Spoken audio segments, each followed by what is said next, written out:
रहे हैं semester 6 TY LLB 75-25 pattern जो है मुंबई यूनिवर्सिटी का जो सब्जेक्ट आपका नया आया है, सिलेबस भी नया आया है, भारतीय साक्ष्य अधिनियम 2023 का मॉड्यूल 1 हम पूरा इस वीडियो में देखेंगे। तो वीडियो को पूरा देखिए और अगर अभी तक आपने चैनल सब्सक्राइब नहीं किया तो चैनल सब्सक्राइब कर लीजिए। LG के लॉ ज्ञान विद केशव। आइए देखते हैं ये पूरा मॉड्यूल क्या है कि लॉ ऑफ एविडेंस जो कि आपको पता है अब ये नया सब्जेक्ट हो चुका है भारतीय साक्ष्य अधिनियम 2023। मॉड्यूल 1 में आपका जो इसमें 3 कैटेगरी में ये मॉड्यूल 1 डिवाइडेड है आपका।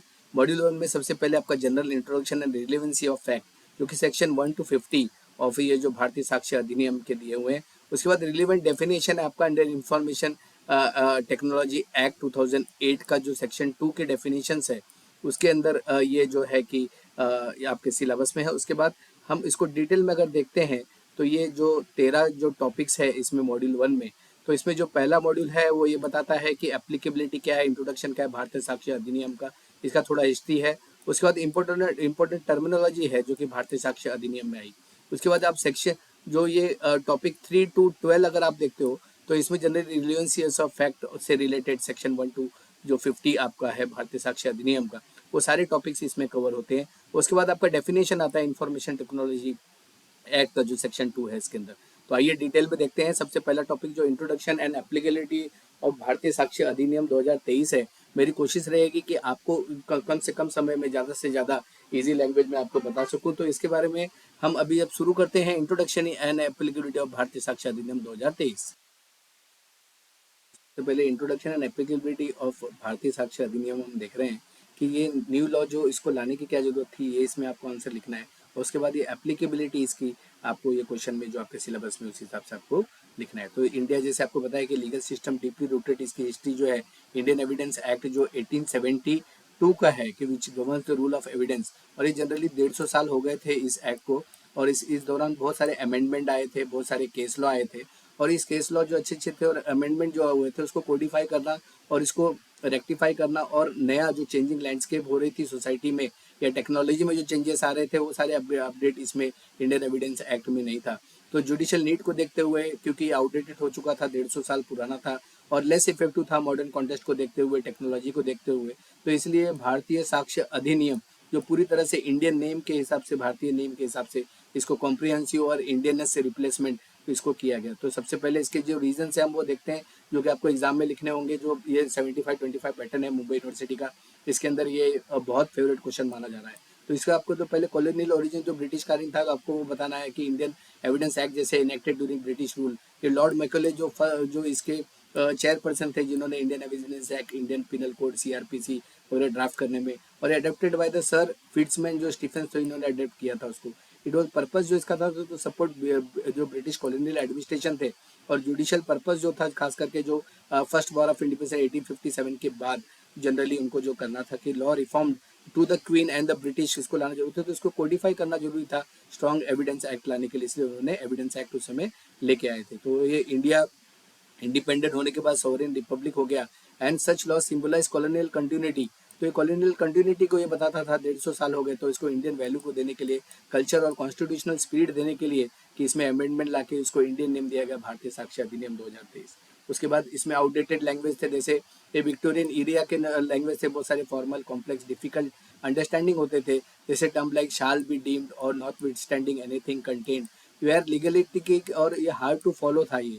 तो एवरी जो इसको लीगल प्रोफेशन में स्टूडेंट हो चाहे जो हो, तो इसको सिंप्लिसिटी में जो भारतीय साक्ष्य अधिनियम लाया गया, इसमें जो लीगल अवेयरनेस है, जो एक्सेस है, उसमें जो वर्ड्स यूज़ किए, सिंपल यूज़ किए, टर्मिनोलॉजी जो मॉडर्न है, इंडियन स्टाइल इंग्लिश में, जिससे कि ये अच्छे से अच्छे लोग इसको अंडरस्टैंड कर सके, हर स्टेक होल्डर्स को अंडरस्टैंड कर सके। तो ये आउटडेटेड लैंग्वेज को जो न्यू मॉडर्नाइज करके और इंडियन लैंग्वेज में इसको लिखा गया, ये बड़ा चेंजेस जो है कि भारतीय साक्ष्य अधिनियम ने लिखा है। तो पहली ये कॉलोनियल ओरिजिन था, उसके बाद आउटडेटेड लैंग्वेज थे, इसके लिए इसकी जरूरत पड़ी। उसके बाद आप देखते हैं जैसे कि ये डिजिटल एज है, सबको पता है डिजिटल प्रोविजन है, बिगेस्ट शॉर्टकम जो ओल्ड लॉ में था कि जैसे electronic communication did not exist, there were no emails, internet या सोशल मीडिया या CCTV या ब्लॉक बैंक या concept of the meta data, ये सब कोई चीज़ें नहीं थे। और अमेंडमेंट आया जो IT एक्ट में 2000 में, क्योंकि इससे डिफिकल्टी हो रही थी जजमेंट को इंटरप्रेट करने में और इलेक्ट्रॉनिक एविडेंस को साबित करने में थोड़ी डिफिकल्टी हो रही थी, इसलिए ये सारी चीज़ अपडेट इसमें ला गया। तो पहले वाले में जो एविडेंस एक्ट में लैक ऑफ डिजिटल प्रोविजन था, वो भारतीय साक्ष्य अधिनियम में उसको अपडेट किया गया। और इसमें डिले इन जस्टिस हो रहा था, क्योंकि 150 साल पुराना ये जो एविडेंस एक्ट था, तो इसके बहुत सारे लूप होल्स थे कि one of the main criticism Indian judiciary का long pregnancy of the cases, जैसे justice delayed is justice denied, इस तरह से हो रहा था। तो आउटडेटेड एंड कॉम्प्लिकेटेड रूल्स थे एविडेंस में, जो जिसकी वजह से डिले हो रहा था, इसका लूप होल्स थे। तो लॉयर और जजेस has to spend the time in arguing and admissibility of certain cases. तो ओल्ड लॉ जो अलाउ होता था अननेसेसरी प्रोसीजरल टेक्निकलिटी में और डिलेस की वजह से, इसको फास्टर और स्मूथर करने के लिए ये डिले इन जस्टिस को, कि यहाँ पे ये भारतीय साक्ष्य अधिनियम हेल्प करता है। उसके बाद लैक ऑफ विटनेस के प्रोटेक्शन थे पहले वाले में, जैसे कोई भी विटनेस, कोई भी गवाह सामने आने को डरता था कि विटनेस है तो बैकबोन ऑफ द ट्रायल, जैसे कि पता है 1872 में जैसे नो प्रोविजन थे for the protection of witness, specially victim of sexual offences, children, senior citizen, whistleblower या witness in high profile cases. ये सब लोग विटनेस सामने आने को डरते थे कि हमको कोर्ट कचहरी करना पड़ेगा, उनको प्रोटेक्शन नहीं मिलता था। तो there was no clear rule to giving the evidence via video conferencing या using screen to protect identity to ensure the safety of the threads. भारतीय साक्ष्य अधिनियम 2023 में ये एड्रेस करता है कि this is including the protection mechanism लाया उन्होंने, कि वल्नेबल विटनेस जो है कि इंप्रूविंग क्रेडिबिलिटी एंड फेयरनेस, जिससे कि जो भी विटनेस है वो सामने आए और उनको प्रोटेक्शन मिल सके, इस तरह के प्रोविजन इसमें किए गए। नीड ऑफ मॉडर्नाइजेशन, जैसे तक इंडिया हैज ग्रोन ट्रेमेंडसली, तो जैसे कि टेक्नोलॉजी ग्रो कर गई है, तो इंडियन एविडेंस एक्ट में ये सारी चीज़ें नहीं थी, जैसे क्योंकि डिजिटल एज, साइबर क्राइम के investigation, use of forensic science, demand of speedy justice and globalized contract and digitalize business modernization, ये सारी चीज़ें इसमें लाने की कोशिश की गई मॉडर्नाइजेशन करने के लिए। और India needed a home ground techie savvy constituency sound law that reflect the Indian way thinking, solve Indian problem and to work in the Indian judiciary. तो इस सारी की चीज़ें यहाँ पे की गई। और उसमें देखते हैं कि क्या क्या रीज़न थे कि लॉ फॉर द फ्यूचर, भारतीय साक्ष्य अधिनियम जो है ये फ्यूचर को देखते हुए इसमें जो ड्राफ्ट और चेंजेस इसमें किए गए हैं। तो ये जनरली देखें क्लियर स्ट्रक्चर है with parts, chapter and sections, provisions of electronic records, AI and blockchain इसमें दिए हुए हैं। और सिंप्लीफाई किया गया प्रोसीजर को, जैसे विटनेस एग्जामिनेशन एंड प्रोटेक्शन को उन्होंने जो सिंप्लीफाई किया है, जो स्ट्रीमलाइन किया है rules of admission, confession and burden of proof, और यूजर फ्रेंडली है अगर ये देखा जाएगा। तो उसके बाद हम नेक्स्ट इसमें आते हैं कि ये हो गई आपकी जो इंट्रोडक्शन का पार्ट ऑफ एप्लीकेबिलिटी, जो कि आपके सिलेबस में है मुंबई यूनिवर्सिटी की, एप्लीकेबिलिटी क्या है भारतीय साक्ष्य अधिनियम।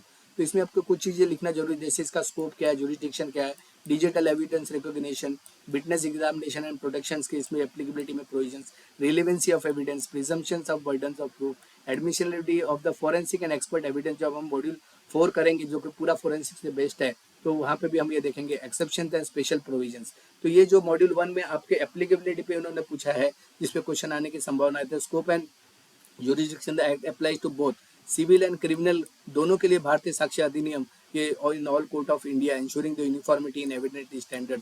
इंडियन एविडेंस एक्ट की तरह ये भी सिविल और क्रिमिनल केस दोनों के पे ऊपर ये जो भारतीय साक्ष्य अधिनियम एविडेंस के लिए यूज होता है। उसी तरह से डिजिटल एविडेंस रिकॉग्निशन इसने दिया है कि एप्लीकेबिलिटी जो भारतीय साक्ष्य अधिनियम, the law provides detailed provision for the admissibility of the electronic evidence including email, social media records, digital contracts and blockchain records.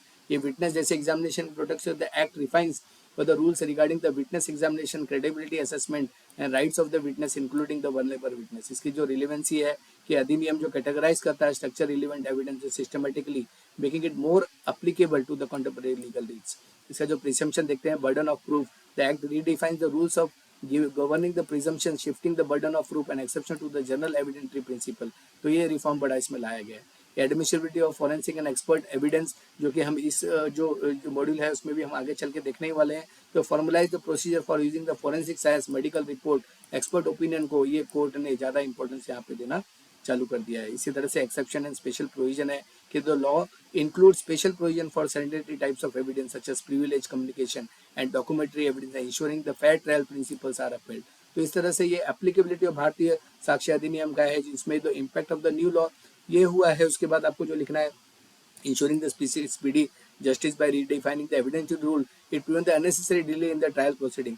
और ये enhancing the digital evidence handling को भी इसमें बढ़ावा दिया गया था। Modernization electronic evidence administration ensures the courts can effectively handle cyber crime and digital fraud cases. उसी तरह से protection of the rights of the accused and witness भी इसमें दिया गया, रिड्यूसिंग द एम्बिग्यूटी कंफ्यूजन जो कि इंडियन एविडेंस एक्ट में था उसको निकालने की कोशिश की। तो इसमें कंक्लूजन में कि need of the new evidence act was overdue, बहुत पहले से था। इंडियन एविडेंस एक्ट एक लैंडमार्क था बहुत सालों तक, 150 सालों तक। It was no longer capable but of serving the demand of modern digital and democratic India. और ये जो कॉलोनियल ओरिजिन, आउटडेटेड लैंग्वेज और lack of digital clarity and ineffective of the witness protection, the new law needed to compel the overhead. तो भारतीय साक्षर अधिनियम 2023 जो है कि ये रिप्रेजेंट करता है, ट्रांसफॉर्म करता है इटसेल्फ इन सेल्फ रिलायंस और ये जो सशक्त भारत और स्वावलंबी भारत को और लीगल मॉडर्नाइजेशन को ये बढ़ावा देता है। और इंडिया की जो जर्नी है just fair and technologically empowered judicial system, इसको ये बढ़ावा देता है। अगर हम कंपैरेटिव टेबल देखते हैं कि इंडियन एविडेंस एक्ट और भारतीय साक्ष्य अधिनियम में, तो इसका जो एक्ट नंबर इंडियन एविडेंस का एक्ट नंबर 1 ऑफ 1872 था और भारतीय साक्ष्य अधिनियम एक्ट नंबर 47 2023 का है, न्यू एक्ट नंबर दिया गया। उसके बाद टाइटल जो है पहले जो था इंडियन एविडेंस एक्ट 1872 था, अभी भारतीय साक्ष्य अधिनियम 2023 न्यू टाइटल दिया गया। पहले जो टोटल पार्ट थे इंडियन एविडेंस एक्ट में वो 3 पार्ट थे और भारतीय साक्ष्य अधिनियम में एक पार्ट बढ़ गया है, टोटल पार्ट्स 4 है। तो पहले जो चैप्टर थे इंडियन एविडेंस एक्ट में वो 11 थे, अभी जो भारतीय साक्ष्य अधिनियम में टोटल जो आपके चैप्टर्स हैं वो 12 है, एक नंबर यहाँ पे भी बढ़ गया है। सेक्शंस की अगर बात करें तो इंडियन एविडेंस एक्ट में पहले 167 सेक्शंस हुआ करते थे, अब भारतीय साक्ष्य अधिनियम में 170 सेक्शन है, 3 सेक्शंस की बढ़ोतरी इसके अंदर हो गई है। और अगर इंडियन एविडेंस एक्ट में कोई भी शेड्यूल नहीं था, भारतीय साक्ष्य अधिनियम में एक शेड्यूल ऐड किया गया है कि जो कि आउटलाइन करता है कि इंफॉर्मेशन टेक्नोलॉजी से रिलेटेड या फिर जो स्पेशल जो रिपोर्ट होते हैं, एक्सपर्ट ओपिनियन होते हैं, उसके बारे में एक फॉर्म दिया गया है शेड्यूल 1 में, जो outline the necessary information and declaration required to certify the authenticity and aetiological evidence under Bharatiya साक्ष्य अधिनियम। तो ये जो शेड्यूल है वो ऐड किया गया। शेड्यूल में सर्टिफिकेट है टू बी फिल्ड, ये जो सीडी के रिकॉर्ड्स या मीडिया डीवीआर मोबाइल इसके डिटेल्स, और उसका जो पार्ट भी है उसी तरह से ये जो स्पेशलाइज्ड चीज़ें हैं ये इसके अंदर वो लेके आता। तो schedule 1 is added in this Bharatiya साक्ष्य अधिनियम। इसी तरह से हम देखते हैं कि इसका इनेक्टेड डेट, तो इंडियन एविडेंस एक्ट जो इनेक्टेड में था मार्च 15 1872 था, और जो इसका इनेक्टमेंट डेट था जब भी एसेंट होता है प्रेसिडेंट को, तो December 25 2023 भारतीय साक्ष्य अधिनियम का न्यू इनेक्टमेंट डेट आ गया। तो कमेंसमेंट और इन्फोर्समेंट डेट जो इंडियन एविडेंस एक्ट का था वो September 1 1872 था, और जो अभी आपको सबको पता है जैसे कि भारतीय साक्ष्य अधिनियम जुलाई 1 2024 से कमेंसमेंट और एनफोर्स में आया, तो न्यू कमेंसमेंट डेट आया। टेरिटोरियल एक्सटेंट देखते हैं तो पहले जो इंडियन एविडेंस एक्ट था वो जम्मू एंड कश्मीर पे और कुछ एरिया पे लागू नहीं होता था, बट ये होल इंडिया पे उसके बाद वो लागू होने लगा। और उसके बाद उसी तरह से भारतीय साक्ष्य अधिनियम जो है वो होल इंडिया पे लागू होता है, और ये क्लेरिफाई कर दिया इसने। और ये जो भारतीय इंडियन एविडेंस एक्ट है वो रिपील हो गया है एज ऑन जुलाई 1 2024, और ये भारतीय साक्ष्य अधिनियम इन फोर्स है एज ऑन जुलाई 1 2024। उसके बाद अगर हम डिस्टिंक्शन देखते हैं, ऑलरेडी हमने देखा हुआ year of enactment came into force, total chapter total section हमने देखा है। अब पर्पस देखेंगे तो जो इंडियन एविडेंस एक्ट था तो consolidate and define the amended the law of evidence था, और ये जो अभी पर्पस जो है कि भारतीय साक्ष्य अधिनियम का to modernize and Indianize the law of the evidence. उसी तरह से इलेक्ट्रॉनिक एविडेंस को कोई भी प्रोविजन ज़्यादा थे नहीं, आईटी अमेंडमेंट एक्ट के बारे में थोड़े से अमेंडमेंट थे, लेकिन एविडेंस एक्ट में वो नहीं था। और यहाँ पे जो प्रोविजन डाला गया है कि इंटीग्रेट किया है कि detail provision updated definition, example section 21D of the electronic record is updated and जैसे न्यू एडिशन इसमें देखेंगे तो incorporated AI generated evidence, Meta data या ब्लॉकचेन या डिजिटल कन्फेशन है, उसको जो है कि भारतीय साक्ष्य अधिनियम में जगह दी गई है। उससे डिजिटल एविडेंस का जो फॉर्मेट है वो इंडियन एविडेंस एक्ट में नहीं था, लेकिन यहाँ पे क्लियरली भारतीय साक्ष्य अधिनियम में क्लियरली डिफाइंड है कि ईमेल, क्लाउड, सोशल मीडिया, ये सारी चीज़ें। तो कॉलोनियल रेफरेंस जो था ब्रिटिश क्राउन वगैरह का था कि जहाँ पे वो भी अभी भी जो ये गुलामी दिखाती थी उसको रिमूव कर दिया गया, कॉलोनियल लेगेसी को, आउटडेटेड टर्मिनोलॉजी को, और पूरी तरह से इंडियन में लाया गया। विटनेस को प्रोटेक्शन, एक्सपर्ट एविडेंस के जो प्रोविजंस इसमें लाए गए हैं भारतीय साक्ष्य अधिनियम में, और एडमिसिबिलिटी ऑफ मेटा डेटा जो कि वेरी इंपॉर्टेंट है डिजिटल डॉक्यूमेंटेशन के लिए, वो इसमें जो है कि इसके प्रोविजन इसमें किए गए। अगर हम देखते हैं कि ओरल एंड डॉक्यूमेंट्री एविडेंस खाली एविडेंस एक्ट में होता था, लेकिन अगर हम यहाँ पे अगर देखेंगे तो भारतीय साक्ष्य अधिनियम में oral documentary and electronic evidence यहाँ पे उन्होंने दिया हुआ है। बोथ एम्स जो एडमिसिबल एविडेंस था, भारतीय साक्ष्य अधिनियम अपना कॉम्प्रिहेंसिव है, टेक्नोलॉजी फ्रेंडली है, फॉरवर्ड लुकिंग लेजिस्लेशन है जो कि रिप्लेस करता है आउटडेटेड कॉलोनियल फ्रेमवर्क को और 21वीं सेंचुरी जुडिशियल रिक्वायरमेंट को। तो इस तरह से हमने जो मॉड्यूल 1 का पार्ट 1 देख लिया है। पहला जो टॉपिक है जो कि बेस है आपका जो बनाता है, ये पूरा वीडियो आप शुरू से लास्ट तक देखिए, जिससे कि आपको इसमें जो अराउंड 30 to 35 मार्क्स के क्वेश्चंस आने की संभावना ये मॉड्यूल 1 से रहती है। तो ये जो इंपॉर्टेंट टर्मिनोलॉजी है अंडर भारतीय साक्ष्य अधिनियम, ये हम अब देखते हैं। जैसे आपको सबको पता है कि ये सेकंड टॉपिक है, पहला टॉपिक हमने देख लिया है introduction of applicability of the Bharatiya साक्ष्य अधिनियम, इसका इंट्रोडक्शन और एप्लीकेबिलिटी हमने देखा है। आइए देखते हैं दूसरा टॉपिक जो है इंपॉर्टेंट टेक्नोलॉजीज अंडर भारतीय साक्ष्य अधिनियम, जो कि आपके सिलेबस में दिए हुए हैं। जैसे आपको पता है कि अगर ये जो इंपॉर्टेंट टर्मिनोलॉजी से जनरली जो सेक्शन 1, 2 या 3 में दिए होते हैं, और इसमें जो है सेक्शन 1 और 2 में जो भारतीय साक्ष्य अधिनियम के जो इंपॉर्टेंट डेफिनेशन दिए हुए हैं वो बारे में इसके बारे में बात करते हैं। जैसे शॉर्ट टाइटल इसका क्या होगा कि भारतीय साक्ष्य Adhiniyam 2023 it replaces the Indian evidence act 1872, 2 marks के लिए आने की संभावना। When does द भारतीय साक्ष्य अधिनियम 22 केम इनटू फोर्स, तो ये आपको ध्यान में रखना जरूरी है। फुल लेंथ या शॉर्ट नोट आप लिखते हो तभी भी ये पॉइंट आप लिख सकते हो कि 1 जुलाई 2024 को as notified in the Gazette of India it came into force। And what is the scope, इसका स्कोप क्या है application of this act. It applies to all judicial proceeding in और बिफोर द कोर्ट और the court martial including the court martial, पहले Indian evidence act में नहीं था। तो ये जो है कि सारे कोर्ट में इंक्लूडिंग कोर्ट मार्शल में, बट नॉट, ये जो लागू नहीं होगा, ये बहुत इंपॉर्टेंट है प्रॉब्लम में या फिर 2 मार्क्स के लिए आ सकता है कि इंडियन एविडेंस एक्ट लागू किस में नहीं होगा, तो एफिडेविट पे ले नहीं होगा और प्रोसीडिंग्स बिफोर द आर्बिट्रेटरी जैसे कि सेक्शन 1 में दिया हुआ है कि ये 2 जगह पे ये लागू जो भारतीय साक्ष्य अधिनियम है वो नहीं होगा। तो what does the court include in the act, तो कोर्ट का इंक्लूड इसमें जो सेक्शन 21A है ये भारतीय साक्ष्य अधिनियम है, उसमें कोर्ट का डेफिनेशन दिया हुआ है। तो वो बताते हैं कोर्ट इंक्लूड जजेस, magistrate, any person legally authorise to take evidence like commissioner. It does not include arbitrator. तो this is the definition of the court. Court का डेफिनेशन अगर आपको पूछा जाए तो आप लिखना उसमें कि इट इंक्लूड्स व्हाट, जजेस, magistrate, any person legally authorise to take evidence like commissioner. It does not include arbitrator. बस सेक्शन 21A में ये दिया हुआ है। तो उसके बाद एक क्वेश्चन आपको आ सकता है कंक्लूसिव प्रूफ। सेक्शन 21B भारतीय साक्ष्य अधिनियम में ये इंपॉर्टेंट टर्मिनोलॉजी है कि when one fact is declared to be conclusive proof for another, the court must accept the second fact are true and cannot allow contrary evidence। इसके example आप देखते हैं, अगर बर्थ सर्टिफिकेट किसका है तो ये कंक्लूसिव प्रूफ है बर्थ, डेट ऑफ बर्थ का। उसी तरह का सर्टिफिकेट ऑफ रजिस्ट्रेशन है किसी चीज की प्रॉपर्टी की, ये कंक्लूसिव प्रूफ है। या सर्टिफिकेट ऑफ रजिस्ट्रेशन कंपनी की है तो कंपनी की एग्जिस्टेंस की ये प्रूफ है, तो इसको कहते हैं कंक्लूसिव प्रूफ, जो कि परफेक्ट प्रूफ 100% प्रूफ होता है, जैसे कि हो गया बर्थ सर्टिफिकेट। सेकंड अगर क्वेश्चन अब देखते हैं कि आपको जो 2 मार्क्स या शॉर्ट नोट के लिए भी आ सकता है वो डिस्प्रूव्ड। तो a fact is disproved when the court believes it does not exist और it is an improbable but a prudent person would act to it does not exist. ये ज्यादा इंपॉर्टेंट, ये एग्जाम पॉइंट ऑफ व्यू नहीं माना जाए, लेकिन आपको आना चाहिए। डिस्प्रूव्ड का मतलब जैसे एक इबली दी हो गया, मतलब कोई अगर दूसरी जगह पे है, disproved by CCTV footage, denial of the present at the crime scene, disproved by the witness testimony. तो this is called disproved in the important technology terminology. उसी तरह से डॉक्यूमेंट, ये section 21D, D starting word है, यहाँ पे भी D है, तो आपको ये याद रखने में इजी है कि सेक्शन 21D में जो है कि आपका डॉक्यूमेंट डिफाइंड है भारतीय साक्ष्य अधिनियम में, और ये डिफाइन करता है कि डॉक्यूमेंट इंक्लूड्स एनीथिंग एक्सप्रेस्ड और described by letter, figure, marks including electronic and digital records. इसके एग्जांपल अगर हम देखते हैं तो हैंड राइटिंग विल है, प्रिंटेड इनवॉइस है या व्हाट्सएप मैसेज है, an inscription on the stone. तो ये सारे एग्जांपल जो है कि ये डॉक्यूमेंट को आप दे सकते हो कि ये डॉक्यूमेंट क्या है कि as per section 21D document includes anything expressed और डिस्क्राइब्ड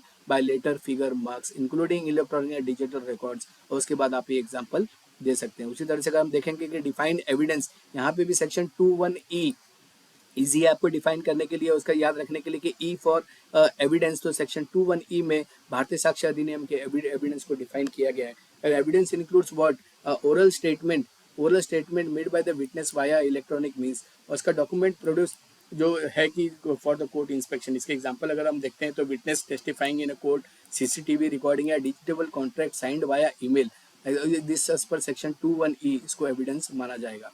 तो what is fact under section 21F? A fact includes a physical thing, event, mental conditions, pursuit और experience।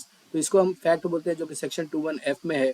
तो इसमें अगर एग्जांपल देखते हैं तो इसमें a person seeing a fight, a person hearing a gun shot, a person intending to commit a theft. तो this are the examples of fact under section 21F में जो दिए हुए हैं कि fact includes what, a physical thing, event और mental condition, pursuit और experience. उसी तरह से what is fact in issue, इसके अगर एग्जांपल हम देखते हैं तो ये फैक्ट इन इशू का जो दिया हुआ है सेक्शन 21G में दिया हुआ है कि fifth fact that determine the legal rights और लाइबिलिटीज इन द केस। इसके एग्जांपल मर्डर केस में देखें, वेदर ए किल्ड बी और whether A intended to kill B और whether A was present at the scene. ये जितने भी question mark है ये फैक्ट इन इशू कि ये आपको आता है और इसके एग्जांपल है। तो फैक्ट इन इशू अगर आपको कोई एग्जाम में पूछा जाएगा या आपको कहीं लिखना है तो a fact in issue is the key fact that determine the legal rights और लाइबिलिटीज इन द केस। तो इसका एग्जांपल आप वो लिख सकते हैं। उसी तरह से हम देखते हैं कि what does may presume mean in legal term. Section 2 में ये सारी चीज़ें दिए हुए हैं, इसलिए हम इसको डिटेल में कर रहे हैं। ये 2 मार्क्स में इसके आने की संभावना है। तो सेक्शन 2(1)(h) में जो है, द कोर्ट में presume a fact is a true unless a disprove but it can not can demand a proof. Example इसका देखेंगे, कोर्ट में presume official act are done properly और इट में प्रिज्यूम कि letter was delivered, it was posted. मतलब वो कल्पना कर सकते हैं, प्रिज्यूम कर सकते हैं, ये सारी चीज़ें आपको इसमें याद रखनी है। जब आप ये सारी डेफिनेशंस पढ़ते हैं, टर्मिनोलॉजी पढ़ते हैं, तो आपको जो ये भारतीय साक्ष्य अधिनियम है, इसको आपको समझना ईजी हो जाता है, इसलिए हम इसको डिटेल में कर रहे हैं। What does mean not proved mean? Not proved जो है कि सेक्शन 2(1)(i) में डिफाइंड है कि a fact is not proved when it is neither proved और nor disproved, there is insufficient evidence either way. तो इसको जो एग्जांपल है, कॉन्फ्लिक्टिंग विटनेसेस स्टेटमेंट और मिसिंग रिकॉर्ड्स। तो सेकंड जो क्वेश्चन, नेक्स्ट क्वेश्चन है, what is meant by proved?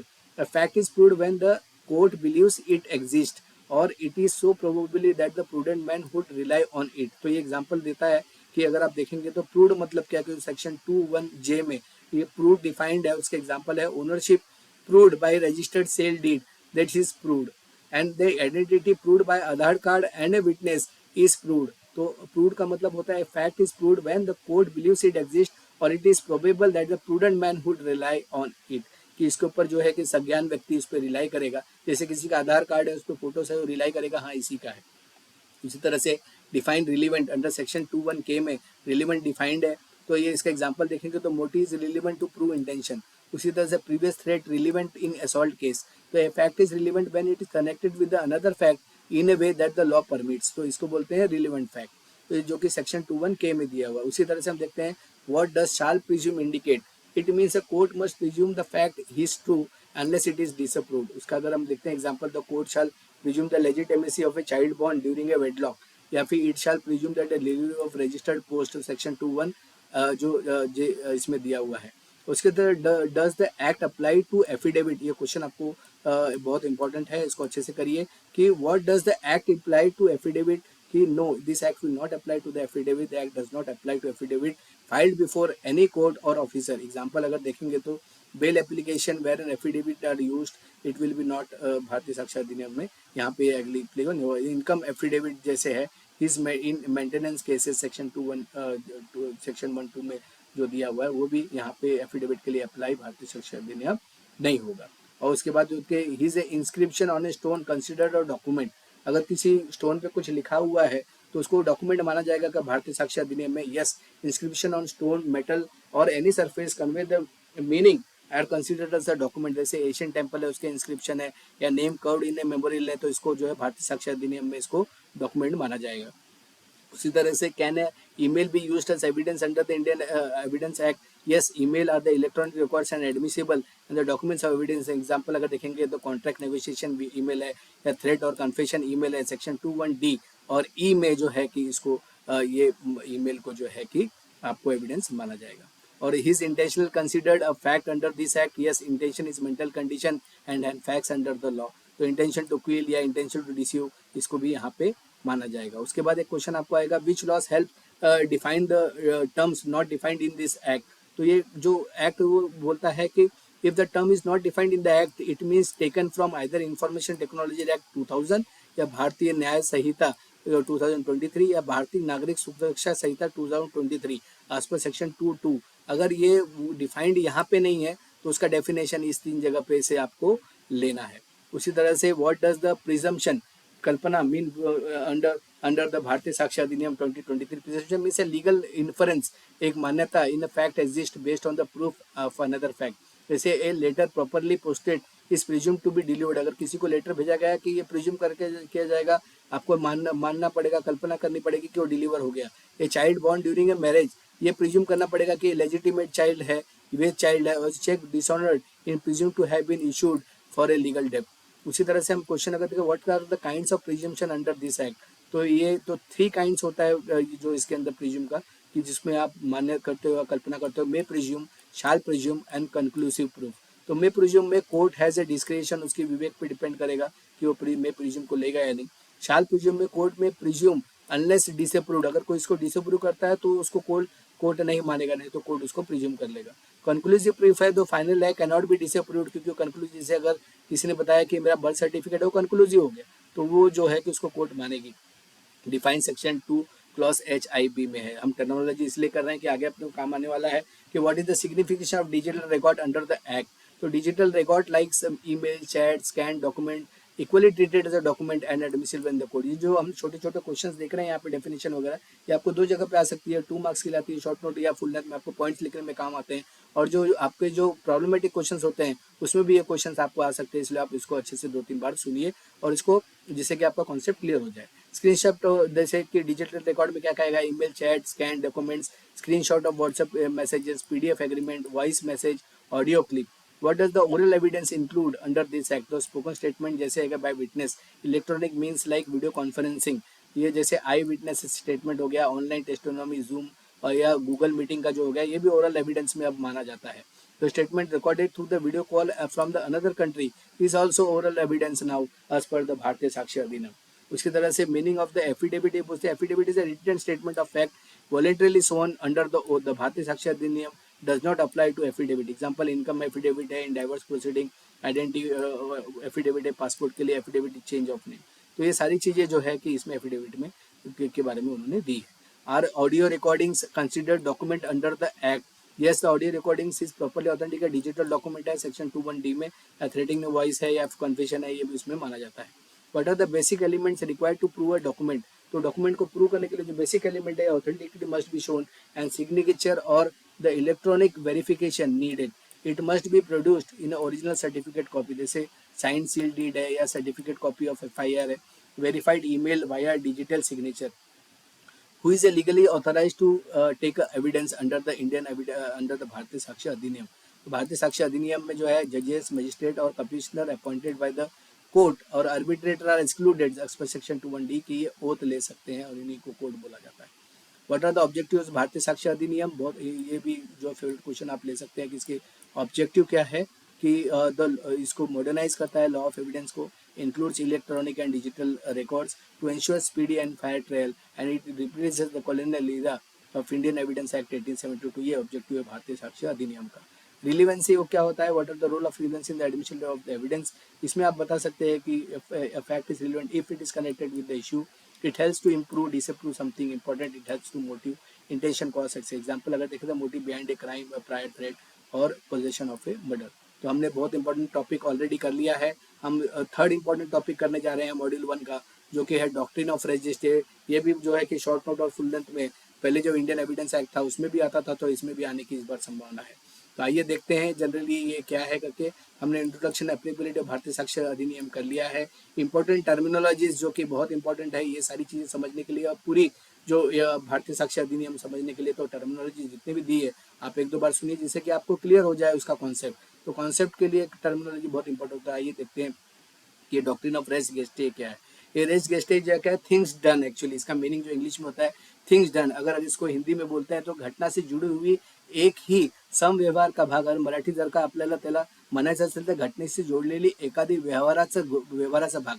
Means कोई घटना घटी है उसके तुरंत बाद जो चीजें होती जैसे कि कहीं पे आवाज आ गया जोर से कि गन फायर हो गया, लोगों ने बोला क्या हुआ, तो किसी ने बोल दिया अरे वहां पे गन फायर हुआ. तो ये जो गन फायर हुआ ये जो बोल रहे हैं तो ये रेस गेस्टिया है कि things done at that time. ये सम व्यवहार का भाग है या व्यवहाराचा भाग है कि जहाँ पे घटना से जुड़ी हुई चीजें हो रही है. So res gestia means the things done. It refers to the fact or the statement that are closely connected with the main fact, that is fact in issue. That they are form the part of the same transaction. Means जो same संव्यवहार हो रहा है या same चीजें चल रही है उसके वो ट्रांजेक्शन में तुरंत इंस्टेंट होती है. जैसे victim shouts he is stabbing me during the attack, तो he stabbing me is a res gestae. और उसके बाद एक अगर कोई बोलता है witness see is the accused running with a weapon immediately after the crime, so he is seeing the witness, he is seeing running the criminal with the or the accused with the weapon is res gestie. उसी तरह से ये bystander records a video recording during the robbery showing the accused he is in action. तो ये जो video recording है कि ये जो है res gestie है.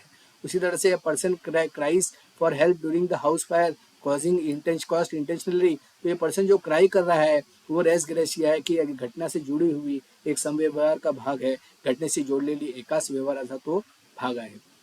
उसके बाद हम इसको रेस गेस्टिया देखते हैं. Exam point of view important topic which are section of the Bharatiya साक्ष्य अधिनियम कवर्स द रेस गेस्टिया. तो रेस गेस्टिया जो है कि सेक्शन 4 में दिया हुआ है. पहले आपको ये चीजें क्लियर रखनी है कि भारतीय साक्ष्य अधिनियम के 2023 के जो it talks about the recycle relevancy of the facts from the part of the same transaction. जैसे एग्जाम्पल हमने ऑलरेडी देखा हुआ है कि जो रेस गेशिया का जो सेक्शन 4 में जो भारतीय साक्ष्य अधिनियम के इसमें दिए हुए हैं कि फैक्ट जैसे फैक्ट ड्यूरिंग ए मर्डर या एविडेंस इन आर्म्ड रिबेलियन या letter exchange in a defamation case या chain of delivery in a good transaction. तो this are the examples of section 4 कि सेम ट्रांजेक्शन मतलब क्या है कि ये जो संव्यवहार जो हो रहा है कि ये सेम ट्रांजेक्शन इन रेस गेशिया, इसका मतलब क्या होता है? Same transaction means a series of event और act connected to the time place और द पर्पस। ये बहुत इंपॉर्टेंट है टीपीपी कि टाइम प्लेस और purpose that they form the complete occurrence. जैसे एग्जांपल लेके thief flowed and immediately escape and arrest. तो ये जितनी भी घटनाएं जो चल रही है सेम ट्रांजेक्शन में, multiple attacks in one right event की, एक जगह पे पहले दंगा हुआ, दूसरी जगह तोड़फोड़ हुई, तीसरी जगह तोड़फोड़ हुई, ये जो सेम ट्रांजेक्शन चल रहा है तो इसको रेस गैशिया में इसको सेम ट्रांजेक्शन बोलेंगे। उसी तरह से सीरीज ऑफ एक्सप्लोजन्स है इन ए टेरर अटैक, तो इसको भी सेम ट्रांजेक्शन बोला जाएगा। या पुलिस चेजिंग है catching a criminal right after a crime, तो ये भी जो है इसको सेम ट्रांजेक्शन में रेस गैशिया में इसको बोला जाएगा। Are the facts from a different place and a time admissible under res गैशिया?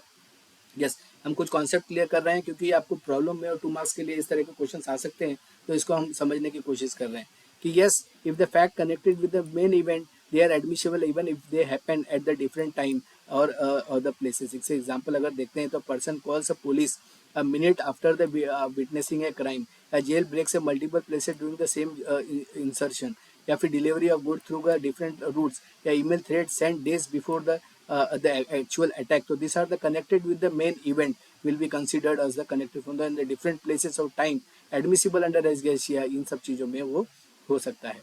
Y spontaneous importance of res गेशिया? जो स्पॉन्टेनियसली इंपॉर्टेंट क्या क्या होता है कि स्पॉन्टेनिटी को क्यों इंपॉर्टेंस देते हैं कि spontaneity shows that the statement और the act was made in the pressure of the event. ये आफ्टर थॉट नहीं है कि ये जो प्रेशर ऑफ द इवेंट में, इसलिए उसको रेस गेशिया में लेते हैं कि making it less likely to be false और फैब्रिकेटेड। इसके एग्जाम्पल देखें screams during the sudden attack, या child shouting during the abduction, या victim making attacker movements after assault, या cry for help during the robbery. तो this are the important spontaneity act जो इसमें देखते हैं। उसके बाद देखते हैं कि is hearsay admissible under res गेशिया। हियर से मतलब सुनी सुनाई बातें होती हैं, क्या सुनी सुनी बातें रेस गेशिया को अस्वीकार करती है, अस्वीकार करती है? ये क्वेश्चन आपको पूछा जाता है बहुत बार। हियर से एविडेंस जो है तो या हियर से स्टेटमेंट, ये भी इंपॉर्टेंट क्वेश्चन आपको भारतीय साक्ष्य अधिनियम में पहले इंडियन एविडेंस एक्ट का जो पेपर होता है उसमें बार बार पूछे जाता था। तो ये सुनी सुनाई बातें हैं, हियर से का मतलब होता है ये सडनली हियर से स्टेटमेंट जो होता है सुनी सुनाई एडमिसिबल अंडर रेस गेशिया because they are part of the event and are made instantly. अब ये क्या होता है सुनी सुनाई बातें जो इसमें होता है, help he shouts at us shouted by stander, या person saying I am hurt just after a accident. तो ये जो बोला जा रहा है ये सुनी सुनाई जो चीज़ें हैं कि ये रेस को जो हियर से बोला जाता है और ये एडमिसिबल होता है, इसको स्वीकार किया जाता है रेस गेशिया की तरह। Witness over set the place on a fire now during the mob attack. तो ये जो बोल रहा है तो इसको जो है हियर से बोला जाएगा और एडमिसिबल बोला जाएगा, उसको रेस गेशिया के उसके दायरे में उसको रखा जाएगा। या lime stewing reaction from the victim, ये भी चीज़ें उसके अंदर आएगी। Can a conduct or action be a part of the res geschehe? Yes, not only the statement but the physical actions forming the part of transaction are admissible. एक example अगर देखते हैं accused fleeing the scene, या victim resisting attacker, या public throwing a stones during a riot, या accused hiding weapons immediately after the crime. तो these are the examples of this. तो उसके बाद अगर क्वेश्चन अगर आपको आता है, हम कॉन्सेप्ट क्लियर कर रहे हैं रेस गेशिया का, इसलिए हम ज़्यादा क्वेश्चन ले रहे हैं कि जिससे हमारा कॉन्सेप्ट क्लियर हो जाए कि रेस गेशिया होता क्या है, उसको ज़्यादा से ज़्यादा हम मार्क्स लिख सके फुल लेंथ में भी, क्योंकि इसके आने की संभावना है। इज रेस गेशिया relevant only in the criminal cases? No, while the commonly used in the criminal it also applies to the civil matter। Res गेशिया सिविल मैटर पे भी अप्लाई होता है। जैसे अगर इसका एग्जांपल देखें लीबल जो कि डिफेमेशन का एक टाइप है, is a series of letters, तो यहाँ पे भी सिविल मैटर में रेस गेशिया लगता है। जो रेस गेशिया जो उसके बाद है कॉन्ट्रैक्ट फ्रॉड है इन्वॉल्विंग मल्टीपल इमेज, तो इस तरह के सिविल मैटर में लगेगा। और या delay in delivery of good step by step है, तो ये भी रेस गेशिया के दायरे में आता है, सिविल मैटर में आता है। इंश्योरेंस फ्रॉड है involving multiple incident, then so res गेशिया सिविल मैटर में रेस गेशिया लगता है, इसके लिए प्रूव करता है। Can fact be relevant even if the accused is not present? Yes, if the act of the statement are part in the same chain of event they are relevant even if the accused was not present. इससे example jail break अगर किसने क्या बीच accused participated partially या को accuse है action in robbery, तो fact be relevant even if the accused is not present, तो यहाँ पे रिलेवेंट हो जाता है।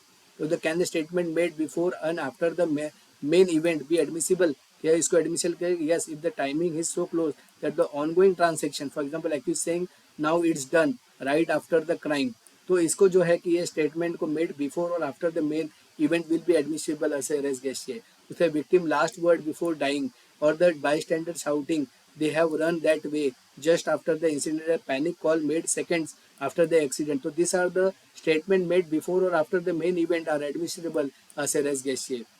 Example of res gesture in murder cases में अगर देखते हैं, victim screaming the name of the attacker during the assault या witnessing hearing the threats during the beating, accused fleeing with the blood on the clothes, the crowd reacting to the movement of the attack. So these are the examples of the res gesture in murder cases. res gesture in waging the war अगर हम देखते हैं, राम रेपिलियंट जैसे हो गए कि breaking into jails या attacking army post या बर्निंग गवर्नमेंट ऑफिसर्स या seizing weapons by protester. Student देखिए, आपको कोई भी आंसर में जो है अगर वो शॉर्ट नोट है 15 पॉइंट्स आपको लिखने होते हैं, 10 to 15, और फुल लेंथ में 20 to 25 to 30 पॉइंट्स। जब मैं आपको 100 पॉइंट्स बोलता हूँ, इसमें से आप कोई भी अगर आप पॉइंट्स लिखते हो, रिलीवेंट लिखते हो, तो आपको उसको मार्क्स मिलते हैं। इसलिए आप उसको सुनते जाइए जिससे कि आपको एग्जाम के टाइम पे याद रहे जब भी आप एग्जाम लिखते हैं। तो how does the res gesture apply in the defamation of the libel case? जैसे background letter showing the motive या ईमेल चेन है या टेलीग्राम एक्सचेंज है या कन्वर्सेशन है, तो this are the example of res gesture in this cases. उसी तरह से एग्जाम्पल ऑफ जैसे delivery of the goods passed by B to C और सी टू डी या delivered by the courier to ware house, तो this are the series of the transactions जो कि इसके अंदर बताता है। उसी तरह से what are the is the value of res gesture in evidence? Evidence act में ये इंपॉर्टेंट क्यों है, ये क्वेश्चन अगर आपको आता है तो it helps the court to complete the picture. या शॉर्ट नोट में आपको लिखना है तो जितने भी हम डिस्कशन कर रहे हैं और जितने भी हम आंसर हम यहाँ पे डिस्कस कर रहे हैं वो सारे आंसर आप वहाँ पे लिख सकते हो। The connect with the motive act and the identity accused even though तो चेन है क्लैरिफाई करता है। और फोटोग्राफी और द वीडियो रेस गेस्चर का पार्ट है या नहीं? Yes, it is the part of the record during the immediate around the time of the event. जैसे सीसीटीवी फुटेज है असॉल्ट का, या फिर लाइव स्ट्रीम है प्रोटेस्ट टर्निंग वायलेंट, या फोन वीडियो और एस्केपिंग, या वॉइस रिकॉर्डिंग है ऑफ विक्टिम का लास्ट वर्ड का, तो भी रेस गेस्चर वीडियो रिकॉर्डिंग में आएगा। तो what makes the part of the same transaction, अगर लिंक टाइम जैसे प्लेस और कॉज है कि इट इफेक्ट, जैसे event within the 5 to 10 minutes of the crime, या incident the same room of the building, या related action in the same plane, या continuous chase after the theft की पीछा करना। तो this are the facts that part become the same transaction, इसको same transaction माना जाएगा रेस गेस्चर में। डज रेस गेस्चर covers the conduct of the accused और द विक्टिम? यस, कंडक्ट जो होगा वो एक्यूज्ड और विटनेस का involving during the event, if the relevant it helps to explain the situation. Example अगर देखें तो accused threatening before the act, या विक्टिम ट्राइंग टू रन और फाइट, और accused attempting to destroy evidence या victim's panic or fear expression. These are the examples of res gesture that covers the conduct of the accused and the victim that can be taken as the res gesture under the भारतीय न्याय संहिता, भारतीय साक्ष्य अधिनियम। तो उसके बाद आप देखते हैं कि इसमें कि what is the legal justification behind the res गेस्चर? It is believe that the spontaneous जो फैक्ट्स है are truthful as they are made without the time or fabrication. जैसे नेचुरल रिएक्शन है in emergencies, screaming of pain, immediate confession, और जो physical response like fainting. तो this are the examples of this. तो उसके बाद देखते हैं कि जो सेक्शन है what does the section 4 of Bharatiya Sakshya Adhiniyam 23 aims to achieve? It ensures the connected facts around or the main incident or not are not excluded during the court the full understanding. इसकी जो fact है before the during and after the crime supporting the detail not in the issue but the related spontaneous अगर है तो series of fact है तो इस तरह से हमने देखा इसको कि रेस गेस्चर को हमने पूरी तरह से इसको समझने की कोशिश की है। अब इसको आगे हम देखते हैं। रीजन हम देख रहे हैं सेमेस्टर 6 TY LLB 75-25 पैटर्न जो है मुंबई यूनिवर्सिटी का जो सब्जेक्ट आपका नया आया है, सिलेबस भी नया आया है, भारतीय साक्ष्य अधिनियम 2023 का मॉड्यूल 1 हम पूरा इस वीडियो में देखेंगे। इस तरह से हमने डिफरेंस भी देखे और लिमिटेशंस भी है डॉक्ट्रिन ऑफ रेस गेस्चर के, जैसे टाइम गैप है कि is the statement made under considerable time it losses it's spontaneity, और पॉसिबिलिटी ऑफ फैब्रिकेशन भी हो सकता है एक्सटर्नल फैक्टर्स की वजह से। ये subject to judicial decision, court decides whether the fact is part of same transaction और नॉट। सर्कमस्टेंशियल एविडेंस बहुत बार ये कन्वर्ट हो जाता है। तो अगर कंक्लूड करते हैं, डॉक्ट्रिन ऑफ रेस गेस्चर जो है सेक्शन 4 भारतीय साक्ष्य अधिनियम का आपका is a crucial exception to the hearsay rule. तो क्रूशियल एक्सेप्शन है इसका, allowing the spontaneous statement and the act that form the part of the same transaction to be admissible in the court, and in the India the constitution recognize criminal and civil cases दोनों में इसको genuine, immediate और spontaneous माना जाता है। आइए करते हैं अब द 4 टॉपिक जो है आपका टोटल 13 टॉपिक्स है आपके मॉड्यूल 1 में, तो ये चौथा टॉपिक हम कर रहे हैं, motive, preparation and conduct. Starting के 3 जो टॉपिक्स हैं वो आपके कॉन्सेप्ट क्लियर करने में बहुत ज़रूरी होता है, इसलिए उसको लेंथी लिया गया है। अब हम फटाफट देखेंगे कि ये मोटिव, प्रिपरेशन एंड कंडक्ट ये क्या है करके, और ये why it is important in this. इसमें एक चीज़ आपको याद रखनी है कि एक क्वेश्चन आपको है relevancy of the fact, full length में आ सकता है कि what is the relevancy of the fact and explain in detail. तो आपको यहाँ पे बहुत बारी क्या होता है कि ये 3 से लेकर जो 12 तक दिए हुए, ये सारा रिलीवेंसी ऑफ फैक्ट में इसमें से कुछ कुछ आप लिख सकते हो। आइए अब ये जो 4 टॉपिक हम देख रहे हैं कि 1.4 मॉड्यूल में आपका ये जो है सिलेबस के आपके जो मुंबई यूनिवर्सिटी के 75-25 पैटर्न TYLLB फाइनल ईयर का है। तो motive, preparation and conduct under the Bharatiya साक्ष्य अधिनियम 2023। तो इसको अगर हम देखते हैं कि ये मोटिव क्या है, अगर इसको मराठी में और हिंदी में क्या बोलते हैं, तो मोटिव जनरली कहते हैं the reason behind the committing the act, और किसी अपराध को करने के कारण या उद्देश्य को हम मोटिव बोलते हैं, और गुन्हा करण्याचे हेतू जे असतो त्याला आपण जनरली मोटिव म्हणतो. तर जैसे accused was angry because his partner cheated him in the business, he wanted to take full control of the business. तो ये जो accused जो है कि वो एंग्री था अपने पार्टनर के ऊपर, तो ये उसका मोटिव है कि बिहाइंड कमिटिंग द एक्ट। और उसी तरह से प्रिपरेशन अगर आप देखते हो तो प्लानिंग और the step taken before the act, या अपराध से पहले की गई तैयारी है, जैसे किसी ने चाकू ले लिया या CCTV ब्लाइंड स्पॉट का है वो देखने की कोशिश की। तो गुनाह करने से पूर्वी या गुनाह करने के पहले, अपराध करने के पहले जो प्लानिंग होती है उसको प्रिपरेशन बोलते हैं। उसी तरह से कंडक्ट जो होता है the behaviour of the accused before और आफ्टर द क्राइम, तो घटने से पहले की या बाद किया हुआ जो आचरण है उसका, या उसका वर्तन है या बर्ताव है। The accused run away after the murder या ही डिलेटेड कॉल, तो ये इसको कंडक्ट में इसको माना जाएगा। तो आपका मोटिव, प्रिपरेशन और कंडक्ट इसको हमने इजी लैंग्वेज में समझने की कोशिश की है, और ये जनरली भारतीय साक्ष्य अधिनियम में है। ये न्यू लॉ ऑन एविडेंस है, इट रिप्लेसेस द ओल्ड, जैसे आपको पता है।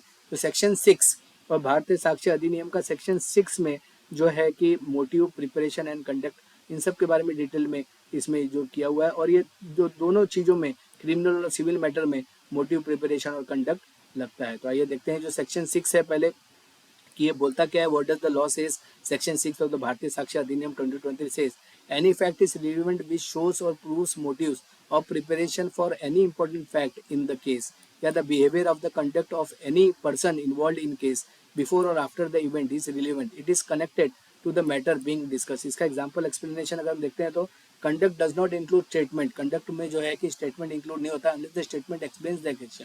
उसी तरह से दूसरा एक्सप्लेनेशन सेक्शन 6 का, it conducts is relevant then any statement made to the person that effects their conduct is also relevant. Motive देखते हैं, motive why did the person do it. तो अगर मोटिव देखते हैं तो सेकंड से what is a motive? Motive means a reason why someone does something. In legal language अगर देखेंगे, मोटिव इज इंटेंशन और desire that cause the person to the act. उसका डिजायर क्या है, इंटेंशन क्या है, उसकी मंशा क्या है। ये मोटिव इंपॉर्टेंट क्यों होता है क्रिमिनल और सिविल केसेस में? कि मोटिव हेल्प द जज to understand why the accused और the party acted in the way they did. Motive especially helpful when there is no direct proof of the act. इसके example अगर motive को देखते हैं, accused of killing B, it is found that the B was blackmailing, that gives a motive. उसी तरह से अगर example देखें, A used B for fraud, we had a big debt and needed money, this shows the motive. तो these are the examples of the motive जो कि आप लिख सकते हैं। जैसे teacher unfairly punishes a student who had a complaint to the principal, the punishment might be motive for the revenge. इसके अगर कोर्ट केस अगर हम देखते हैं मोटिव के कुछ आप लिख सकते हो, जैसे स्टेट ऑफ यूपी वर्सेस जो किशन पाल का जो केस होता था, court said motive is not enough to prove someone guilty but it helps. और उसी तरह Gurcharan Singh versus state of Punjab में, even if the motive is not proved the person can be guilty if there is no other strong evidence. Preparation अगर हम देखते हैं तो बहुत सारे पॉइंट्स होते हैं, स्टूडेंट्स आपको इतने याद रखना है, जो भी आप सुन रहे हो उसमें से आपको 20 से अच्छी पॉइंट जो आप याद रख सकते हो वो आपको एग्जाम में लिखने होते हैं। Preparation, getting ready to do something. जैसे what is preparation? Preparation means any step person takes to get ready to do something whether good और bad in law. It helps to show the person plan और to do something. Preparation जो होता है important क्या होता है? Preparation helps to prove that the act was planned and not an accident. It shows premeditation thinking before और doing. Example अगर देखेंगे हम प्रिपरेशन की, A buys poison one week before B dies from the poison, this shows the A preparation. A writes many drafts of a bill before signing the final one. This is also example of the preparation. या तो gets a duplicate key, made the house before the robbing it. This is also preparation. तो इस तरह के आप example वहाँ पे लिख सकते हो। कंडक्ट अगर देखते हैं तो conduct means A persons behaviour, how they acted before और ड्यूरिंग और after the event. This includes like running away, hiding, या मेकिंग अ फॉल्स स्टोरी और इवन स्टेइंग साइलेंट। तो ये जो बिहेवियर है उसका, जो वो एक्ट या फिर वो ऑफेंस करने के बाद अगर वो करता है, चाहे सिविल केस में चाहे वो क्रिमिनल केसेस में। तो टाइप ऑफ कंडक्ट अगर बोलेंगे तो प्रायर कंडक्ट होता है, सब्सिक्वेंट कंडक्ट होता है। प्रायर कंडक्ट जो होता है कि behaviour before the act, that is threat और प्लानिंग। या सब्सिक्वेंट कंडक्ट जो है कि बिहेवियर आफ्टर द एक्ट। तो सब्सिक्वेंट जो होता है आफ्टर होता है और प्रायर जो होता है बिफोर होता है। तो प्रायर जैसे हो गया फ्लीइंग और हाइडिंग द ऑब्जेक्ट। तो this are the conducts. Why is conduct important? Conduct helps the court to understand the state of mind of a person. It shows whether they were confined, scared or trying to escape. इसके example अगर conduct देखें, ये throws away a murder weapon after a crime, या runs away when someone says police are coming, ये remain silent when told you stole money. तो this are the examples of the conduct. तो उसी तरह से legal explanation जो example जो दिए हुए हैं भारतीय साक्ष्य अधिनियम में, जो उनके इलिस्ट्रेशन में जो बैरक्ट में दिए हुए हैं, तो मोटिव के बारे में जो उन्होंने दिया हुआ कि A tries to murder B, B knows a secret and threaten to tell everyone, as motive is to keep the secret hidden. तो ये इलिस्ट्रेशन में जो बैरक्ट में दिया हुआ है प्रिपरेशन के, A bought a poison before B died of poisoning, shows the preparation. उसी तरह से conduct after a crime, runs away when someone says police are coming, this shows a guilty conduct. उसी तरह से कंडक्ट साइलेंस जो अगर कोई रहता है कि stays quiet when someone says you owe 10,000 rupees, this silent may be a important and this can be a conduct. और उससे कंडक्ट कंप्लेंट, जैसे woman complaints immediately after being attack, this is a relevant conduct. तो ये जो है कि problem type of question जो हो सकता है उसमें आपको इस टाइप के क्वेश्चन आ सकते हैं, इसलिए आपको इसको थोड़ा सा देखना जरूरी हो जाता है। अगर हम देखेंगे डिफरेंस क्या है कि मोटिव प्रिपरेशन कंडक्ट में जो मोटिव जो होता है कि what it means the reason behind the act, इसके example A kills B during the revenge, या why it is important shows why the act was done. Preparation वैसे देखते हैं कि what it means step taken before the act है ये। इसका example देखेंगे प्रिपरेशन का, तो ए बाइस पॉइजन, उसका अगर प्रिपरेशन इंपॉर्टेंट क्यों है कि show plan before doing the act. उसी तरह से अगर हम कंडक्ट देखते हैं तो कंडक्ट जो है कि what it means the behaviour before during और ड्यूरिंग आफ्टर द एक्ट। इसका एग्जांपल जो है रे runs away after the crime, and why it is important show what the person did before और after. Use in criminal cases देखें, criminal cases में motive preparation और conduct जो है कि मोटिव जो है explains why the crime happened, preparation shows that it was planned, and conduct after a crime जैसे हाइडिंग विपुल, रनिंग अवे और शोज अ गिल्ट। एग्जांपल इसके देखते हैं क्योंकि ए accused of killing B, B had a motive, B insult of the preparation, bought a knife, and a conduct run away of the act. All three help the court to decide the matter. Civil cases में अगर देखते हैं तो motive जो होता है can show है bad intention, example cheating के केस में। उसी तरह से प्रिपरेशन जो है प्रूव करता है someone who ready to break a contract, या द कंडक्ट जो बताता है कैन शो डिसऑनेस्टी और अनफेयर बिहेवियर। एग्जाम्पल अगर देखें सिविल केस में ये तीनों का मोटिव प्रिपरेशन कंडक्ट का, A agrees to sell the land to B but secretly sells to C. The secret meeting of the C and the fake document shows motive, preparation and conduct.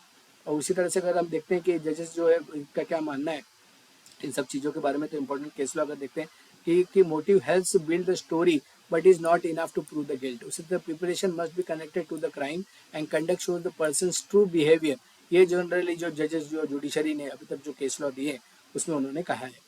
State versus Punjab से colonel Singh है, जैसे motive important case without a direct evidence. उसी तरह रामलोचन का जो versus state of Bihar का case है, preparation must be clearly link to the act. इसके लिमिटेशंस भी है, जैसे person may prepare something but never actually do it. उसी तरह something a person may have motive but not to do the crime. जैसे conduct है can be misunderstood, someone may run to fear और not guilt. Example इसका देखते हैं, A saw someone else committing a crime and run away, people में wrongly think A is guilty।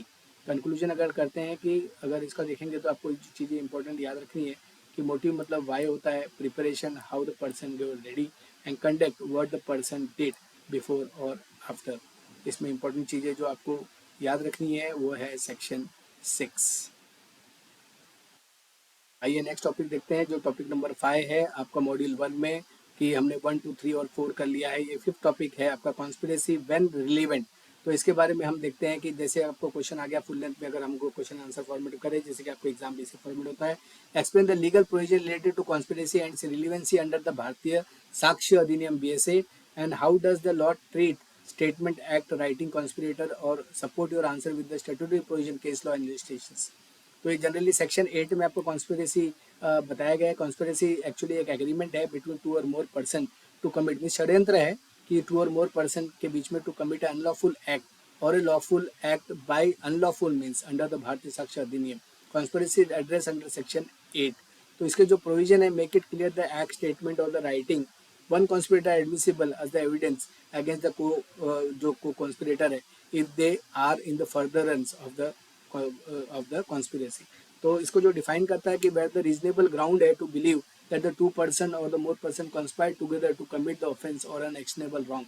Anything said, done or written by way of such thing person, the reference to their common intentions after the time with such intention was first entertained by one of them is relevant fact and such facts of the person believed to be so the conspiring. इसका जो essential चीज है conspiracy में जो रहना जरूरी है 5 है। जो एग्रीमेंट बिटवीन टू और मोर पर्सन है और कॉमन इंटेंशन है, ओवर एक्ट और furtherance of the common of the conspiracy और timing of the act of the statement and the reasonable ground for belief. तो इसके जो 5 जो एसेंशियल्स है कि agreement between two person, there must be an agreement to commit an unlawful act और achieve a lawful through unlawful means. इसका जो common intention होती है तो all conspirator must share the same unlawful object, कि उनके ऑब्जेक्टिव सेम होने चाहिए। overact or the furtherance of the conspiracy, any act done by the conspirator is furtherance of the conspiracy is admissible against all members of the conspiracy। उसी तरह से timing of the act बोलेंगे तो statement, any statement of the act must be occurred after the conspiracy was formed, reasonable of the ground is for the belief, the court must find the sufficient evidence or reasonably believe that the conspiracy existed।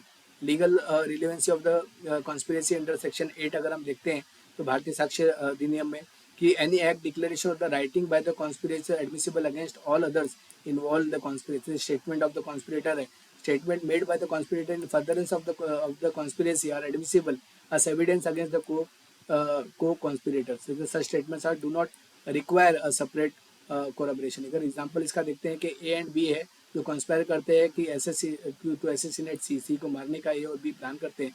A purchase करता है gun, B arrange करता है hide out और B statements to a third person about their plan is relevant evidence against A. तो case law इसके देखो state of Maharashtra versus Somnath Thapa 1996 का case है कि तो supreme court ruled that a direct proof of conspiracy is rarely available and the circumstantial evidence is sufficient to interfere in the agreement and discuss the and declare the conspiracy। Act of co-conspirator जैसे कि any act done by one member of the conspiracy in furtherance of the common intention is admissible against all members। The principle helps establish chain of events proving the conspiracy। उसी तरह से हम देखते हैं कि illustration में अगर A and B conspires to rob bank, A और बी प्लान करते हैं कि बी को जो बैंक को रॉब किया जाए, A caught withdrawal of the money using a stolen card, this act is relevant against B as well. जैसे Yashpal Mittal versus state of Punjab का केस है, supreme court held that they committed by the conspirator during the conspiracy are admissible against all the conspirator। Writing of the document, they say any document or written communication between conspirators is admissible as evidence। Email, letter, WhatsApp chat between the conspirator can be used to establish the link। जैसे example अगर इसका देखें कि group of conspired to counterfeit the currency, a letter from one member to another detailing the plan is admissible as evidence against the entire group। और उसी तरह से इसका केस लॉ देखते हैं, स्टेट ऑफ राजीव गांधी का जो असैसिनेशन का केस था, court admitted the letters and the message exchange between the conspirator to prove their involvement। उसी तरह से कॉन्स्पिरेसी और अबेटमेंट में दोनों में फर्क है।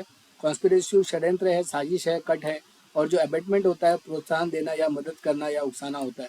एक दो बार ये डिफरेंस आया हुआ है एग्जाम में, पहले जो एविडेंस एक्ट आता था, इस बार भारतीय साक्ष्य अधिनियम में आएगा कि नहीं पता नहीं, लेकिन आपको इसके बारे में थोड़ा सा जानकारी होना चाहिए।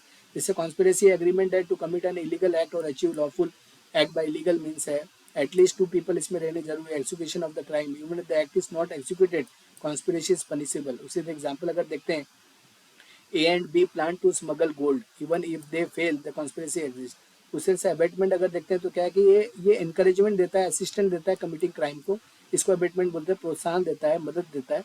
तो even a single abettor is enough to declare abetment. Abetment requires that the principal offense is committed. A provide, जैसे एग्जाम्पल अगर देखें अबेटमेंट का क्या है कि A provide weapon to B to commit a murder, the crime must occur for the abetment to be proven. तो यहाँ पे ये अबेटमेंट और कॉन्स्पिरेसी की हमने डिफरेंस देखी है। Applicability of in the criminal case conspiracy में अगर देखते हैं तो इसे टेररिज्म के केस है, अजमल कसाब का केस है, इकोनॉमिक ऑफेंस, फ्रॉड या ऑर्गेनाइज क्राइम में जनरली ज़्यादा यूज होता है conspiracy, mostly use in the criminal trial specially in the cases involving this.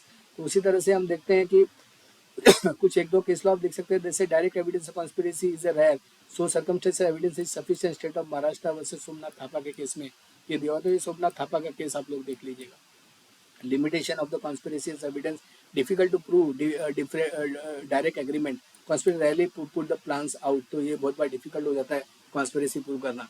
अगर हम कंक्लूड करें तो सेक्शन 8 जो है भारतीय साक्ष्य अधिनियम का plays a crucial role to the providing joint criminal liability allows the statement acts of the writing one conspirator to be used against all, making it the effective tool in criminal law।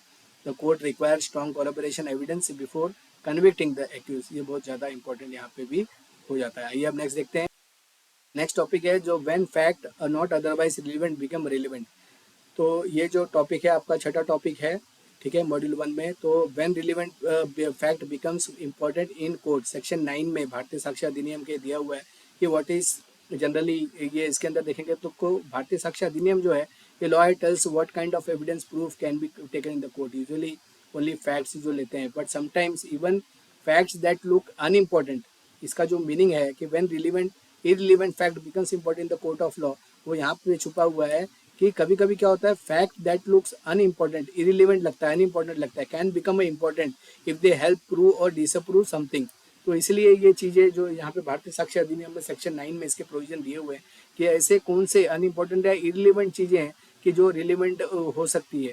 तो section 9 बोलता क्या है कि a fact that seems unless can become important if it goes against his opposite to another important fact, or it makes it more or less likely that a main fact is true or false। इसके example अगर देखते हैं हम, अगर murder case है जैसे ये अलीबी मतलब elsewhere at that time, जैसे A is blamed for murder in Delhi on 10th March। अब but someone says that he saw A in Ladakh on the same date। तो here the alibi stands and either normally where A was not important, but now it helps to prove A was not in the crime spot, so this fact becomes important। State of UP versus Nazran में ये case में हुआ था।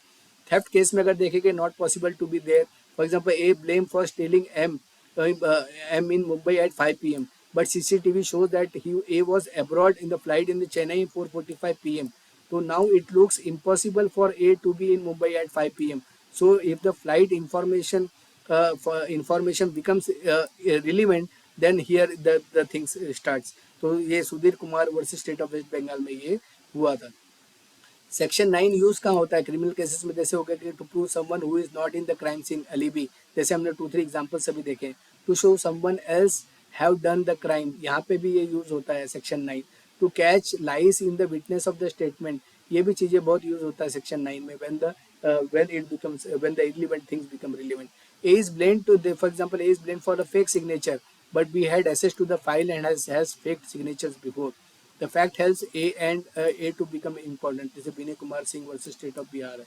Civil cases में ऐसे देखेंगे कि in property dispute to check if someone is telling the truth in money matters. Example, A says B did not pay rent, but B shows the rent received may be from earlier, even though old it helps B to its reliance। जैसे Hanumant Kumar versus state of इसमें हुआ था। उसी तरह से हम देखते हैं जो सेक्शन 9 और 10 पे डिफरेंस थोड़ा सा है कि fact that becomes relevant later A was another city, so it helps guilty। Section 8 भी है, जैसे शो मोटिव और बिहेवियर अबाउट पर्सन्स पर। लिमिटेशंस भी है सेक्शन 9 के, जैसे जज will decide the fact help the case या illegality collected evidence. So to conclude section 9 कि even if the fact seems to be unimportant at first, it can become very useful in the court matter। It contradicts something important and helps to prove disprove something। जैसे कि हमने cases देखे इलीबी की किसी को बताया गया कि ये ऑफेंस करते समय 5 बजे यहाँ पे हुआ था और 5 बजे वो किसी दूसरी जगह पे है। तो in real life things are not always direct, small cause can help solve the big cases. Key points to remember इसमें जो है कि आपको ध्यान रखना है section 9 allows otherwise relevant fact use both criminal cases में आपको ये बताने हैं। केस लॉ और एग्जाम्पल्स आप लिखिए और इसको तो आपको इसमें मार्क्स मिलते हैं। तो ये सारा चीज़ें अगर आप लिखते हैं तो सेक्शन 9 में आपको मिलता है। ये नेक्स्ट देखते हैं state of mind and body, जो कि बहुत इंपॉर्टेंट है कि ये मानसिक स्थिति बॉडी की और आपकी जो मन की स्थिति है कि इसके बारे में क्या क्या प्रोविज़न है भारतीय साक्ष्य अधिनियम में और ये रिलेवेंसी ऑफ फैक्ट में, और यहाँ पे कोई भी साक्ष्य देने में उसके साक्ष्य में क्या इंपॉर्टेंट है कि जो भी जिसकी मानसिक स्थिति या उसकी मन की स्थिति जो है। सेक्शन 12 में जो है कि भारतीय साक्ष्य अधिनियम के नोइंग ए पर्सन्स माइंड और बॉडी के बारे में बोलता है कि इंट्रोडक्शन में अगर देखते हैं में कि why section 12 is important because in many codes it is not enough for a person did we also need to know what they were thinking and how they were feeling. So section 12 talks about this, that it helps the court to understand the person's state of mind like anger, fear, intention or bodily condition like pain, sickness and when something happens. This section replaces the old rule section 14 में हुआ करता था, अब ये section 12 में आ गया है. पहले इंडियन एविडेंस एक्ट के 14 में था, अब ये 12 में है. कि what section 12 says that if a person thought like planning or honesty, anger, carelessness or body feelings like pain or illness are important in a case, then the fact shows those feelings are allowed in the court. These are the 12 जो important जो prove करता है कि section 12 जो to specific rule उसका call करता है explanation के लिए. तो एक्सप्लेनेशन 1 जो है इसका, you must show that the person's feeling was connected to the case, not just general behavior. They say saying A is always angry is not enough. Saying A was angry in this case is important for these cases. Explanation 2 अगर देखते हैं कि if someone did the same bad act before and it's related to the new case, then the past crime cannot be used in the court. तो उसी case में उसका वो होना चाहिए. इसको इंपॉर्टेंट जो वर्ड्स जो आते हैं कि मेंटल और माइंड के कंडीशंस को, कि important words you should know, knowing a person's mind और अ बॉडी कंडीशन. जैसे इंटेंशन है what the person is plan to do, या knowledge what a person knew, या good faith doing something honestly, negligence being careless और restless doing something without thinking. तो ये mental और मन की कंडीशन बताता है जो आदमी की मानसिकता.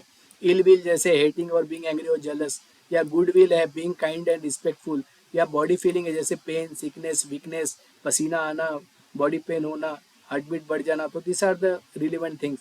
तो सिंपल रूल एग्जाम्पल अगर हम देखते हैं कि लीगल इलिस्ट्रेशन में, तो नॉलेज जो कि आपके बैरेक्ट में दिए हुए हैं कि नॉलेज ऑफ स्टोलन गुड्स, जैसे कि A caught with one stolen item, police also finds more stolen things. This shows that the A knew where the stolen item is. Fake notes के बारे में old and new, A is caught with the fake notes again, he had done the same thing earlier. So this shows A knew what he was doing. तो यहाँ पे जो है कि उसकी मेंटल कंडीशन बताती है. डॉग बाइट के जैसे dog bite someone, neighbour had already warned him before. तो यहाँ पे भी this shows the carelessness and the negligence. उसी तरह से फेक बिल है, A keeps accepting bills with fake names. This shows that the A knew the names were fake, the intention to cheat. तो यहाँ पे उसके मेंटल और उसके मन की कंडीशन वो बताता है. तो डिफेमेशन राइटिंग बैड थिंग, जैसे A accused the writing bad thing about the B earlier, he had written many things such things. So here also the shows the bad feelings, ill will towards the B. The good faith that the trusting someone, A told B and C was trustworthy businessman, everyone believed C was a good too. यहाँ पे A acted honestly in a good faith, यहाँ पे आ जाएगा. जैसे agency and trust है, A give to work to C and C gave it to B. A paid C and though he was not doing anything right thing. This shows the honest belief in this के. तो ये तो honest belief है, ये mental और मन की condition है. सो इसी तरह से फाउंड प्रॉपर्टी केस भी है जो इसमें दिया हुआ है आपके इलस्ट्रेशन में एच में. बैरक के A found something and kept it and thinking the owner could not found but a public notice had been printed. जैसे A should have known and return it, shows no good faith. उसी तरह से जो I N O है trying to harm before, A is accused of hurting B, he had tried to hurt B before, shows the A's intention. The threatening letters है, जैसे A sent a bad letter earlier, he sent more letters like this, shows the meant to threat, his state of mind ये उसका बताता है. Cruelty in the marriage, जैसे wife said her husband always hit her, उसको हमेशा मारता पिटता है. She told this to the friend before it get worse. These feelings जो इसकी mental condition है और this feeling जो matter in the court, and यहाँ पे वो जो भारतीय साक्ष्य अधिनियम में एविडेंस के लिए काम आता है. उससे द सिकनेस बिफोर डेथ और इंश्योरेंस है. A said that I don't feel well before dying, और A said I am healthy before taking insurance. This words help show his body condition. जैसे कार विथ फॉल्ट, जैसे B gave a car on rent, people had told the earlier that the it break problem but he did still gave it. This shows the negligence. It's a word showing bad intention. जैसे A say I will harm him, B, this shows that the A's plans and the intention. So these are the things important. How this is used in law, generally criminal law में ये सारी चीज़ें जो mental condition है और जो ये सब चीज़ें कैसी यूज होती है. ए प्लान द क्राइम से intention, A knew what he is doing, A ran away after doing something, shows the fear of the guilt. तो सिविल केस में भी उसी तरह से रॉन्ग इन्फॉर्मेशन ऑफ बिलीफ, ये सारी चीज़ें यहाँ पे इंपॉर्टेंट हो जाती है. अगर हम देखते हैं लैंडमार्क केसेस अगर देखें Derry versus Peek, person was not honest in this case. Donoghue versus Stevenson के केस आपने पहले पढ़ा हुआ है, कंपनी वॉज केयरलेस। तो ये सारी चीज़ें जो केयरलेस है, इंटेंशन है, नॉट ऑनेस्ट, गिल्ट, ये सारी चीज़ें केस को जो है एडजुडिकेट करने में हेल्प करती है। और ये सारी चीज़ें वहाँ पे जैसे सेक्शन 8 है, why the act was done, motive, buying a poison. तो सेक्शन 12 आता है व्हाट पर्सन थॉट और फेल्ट। ये थॉट और फेल्ट जो है कि ये जो सेक्शन 12 बताता है, जो कि आपका एविडेंस के लिए बहुत इंपॉर्टेंट, जैसे पेन है, एंगर है, सिकनेस है, इंटेंशन है, ये सारी चीज़ें हमने देखी है। जजेस भी जो यहाँ पे सोचते हैं, यहाँ पे इस पे जब जजमेंट देने के पहले, the person mind body important in the case, और उसका केस में क्या रिलेवेंसी है, the fact related to the case, या the help the court to understand. और जो इसमें नॉट अलाउ करते हैं generally, A is always angry या थिंकिंग अनफेयरली, ये सारी चीज़ें 12 में नहीं आती है। Why section 12 is important because helps to find out the person meant to do wrong as the shows if the person was carelessly और ऑनेस्ट। ये हेल्प करता है जज को फुल स्टोरी जानने के लिए और उनको अपना जो है कि जजमेंट देने के लिए। जो सिविल और क्रिमिनल दोनों मैटर में ये लगता है, ये थॉट है, फीलिंग, फिजिकल कंडीशन। तो सेक्शन 12 जो होता है use of the fact about the mind and the body है, और helps prove things like intention, knowledge of pain and honestly. And इसका टू एक्सप्लेनेशन, और जो क्रिमिनल केसेस इस तरह से अगर आप शॉर्ट नोट्स के लिए आते हैं तो अराउंड 10 to 15 पॉइंट्स अगर आप लिखते हो, और फुल लेंथ के लिए अगर आता है तो आप 25 to 30 पॉइंट्स अगर आप लिखते हो तो आपको अच्छे मार्क्स मिलते हैं। एडमिशन एंड कन्फेशन भी हम देख लेते हैं, जो आपका 8 जो टॉपिक है आपका मॉड्यूल 1 में, टोटल 13 टॉपिक्स हैं, हम फटाफट करने की कोशिश कर रहे हैं रिवीजन। तो इसको फटाफट इसलिए बोला कि ज़्यादा से ज़्यादा बार आप इसको रिपीट कर पाओ, और ये जो है कि एग्जाम में, क्योंकि इसके वेटेज 30 to 35 मार्क्स के इसके वेटेज है। Admission and confession under the Bharatiya साक्ष्य अधिनियम, ये हम देख रहे हैं। तो एडमिशन जो होता है स्वीकृति होती है, और जो कन्फेशन होता है कबूलनामा होता है, या दोष स्वीकृति, दोष की स्वीकृति, इसको जो कन्फेशन बोलते हैं। तो भारतीय साक्ष्य अधिनियम जो है, जो गवर्न करता है rules related to admission and confession which are important aspect of the oral and documentary evidence in a legal proceeding. तो एडमिशन देखेंगे तो सेक्शन 15 to 20 में भारतीय साक्ष्य अधिनियम के 2020 में refers to the statement made by party to a proceeding that suggest the reference about the fact in the issue of the relevant fact. उसी तरह से कन्फेशन अगर आप देखते हो सेक्शन 22 to 24 में भारतीय सॉरी थोड़ी देर के बाद देता हूँ, आप थोड़ा सा रुक जाइए, ठीक, ओके, लेक्चर रिकॉर्ड कर रहा हूँ, ठीक, ओके, सॉरी। या भारतीय साक्ष्य अधिनियम में एडमिशन एंड कन्फेशन जो है कि एडमिशन सेक्शन 15 to 21 में भारतीय साक्ष्य अधिनियम के दिया हुआ है, और कन्फेशन सेक्शन 20 to 24 में भारतीय साक्ष्य अधिनियम के दिया हुआ है। इसमें डिफरेंस ये है कि all confessions are admissions, very important, all confessions are admissions but all admissions are not confessions. Admission apply in both civil and criminal cases, while the confession apply only in the criminal cases। ये भी चीज़ें आपको ध्यान रखनी है। Admission जो meaning है उसकी रिलेवेंसी सेक्शन 15 में इसको डिफाइन किया हुआ है कि एडमिशन इज ए स्टेटमेंट और ओरल डॉक्यूमेंट्री और continued in the electronic form which suggest any inference as to any fact or issue or relevant fact made by any person under the circumstance mentioned in the act।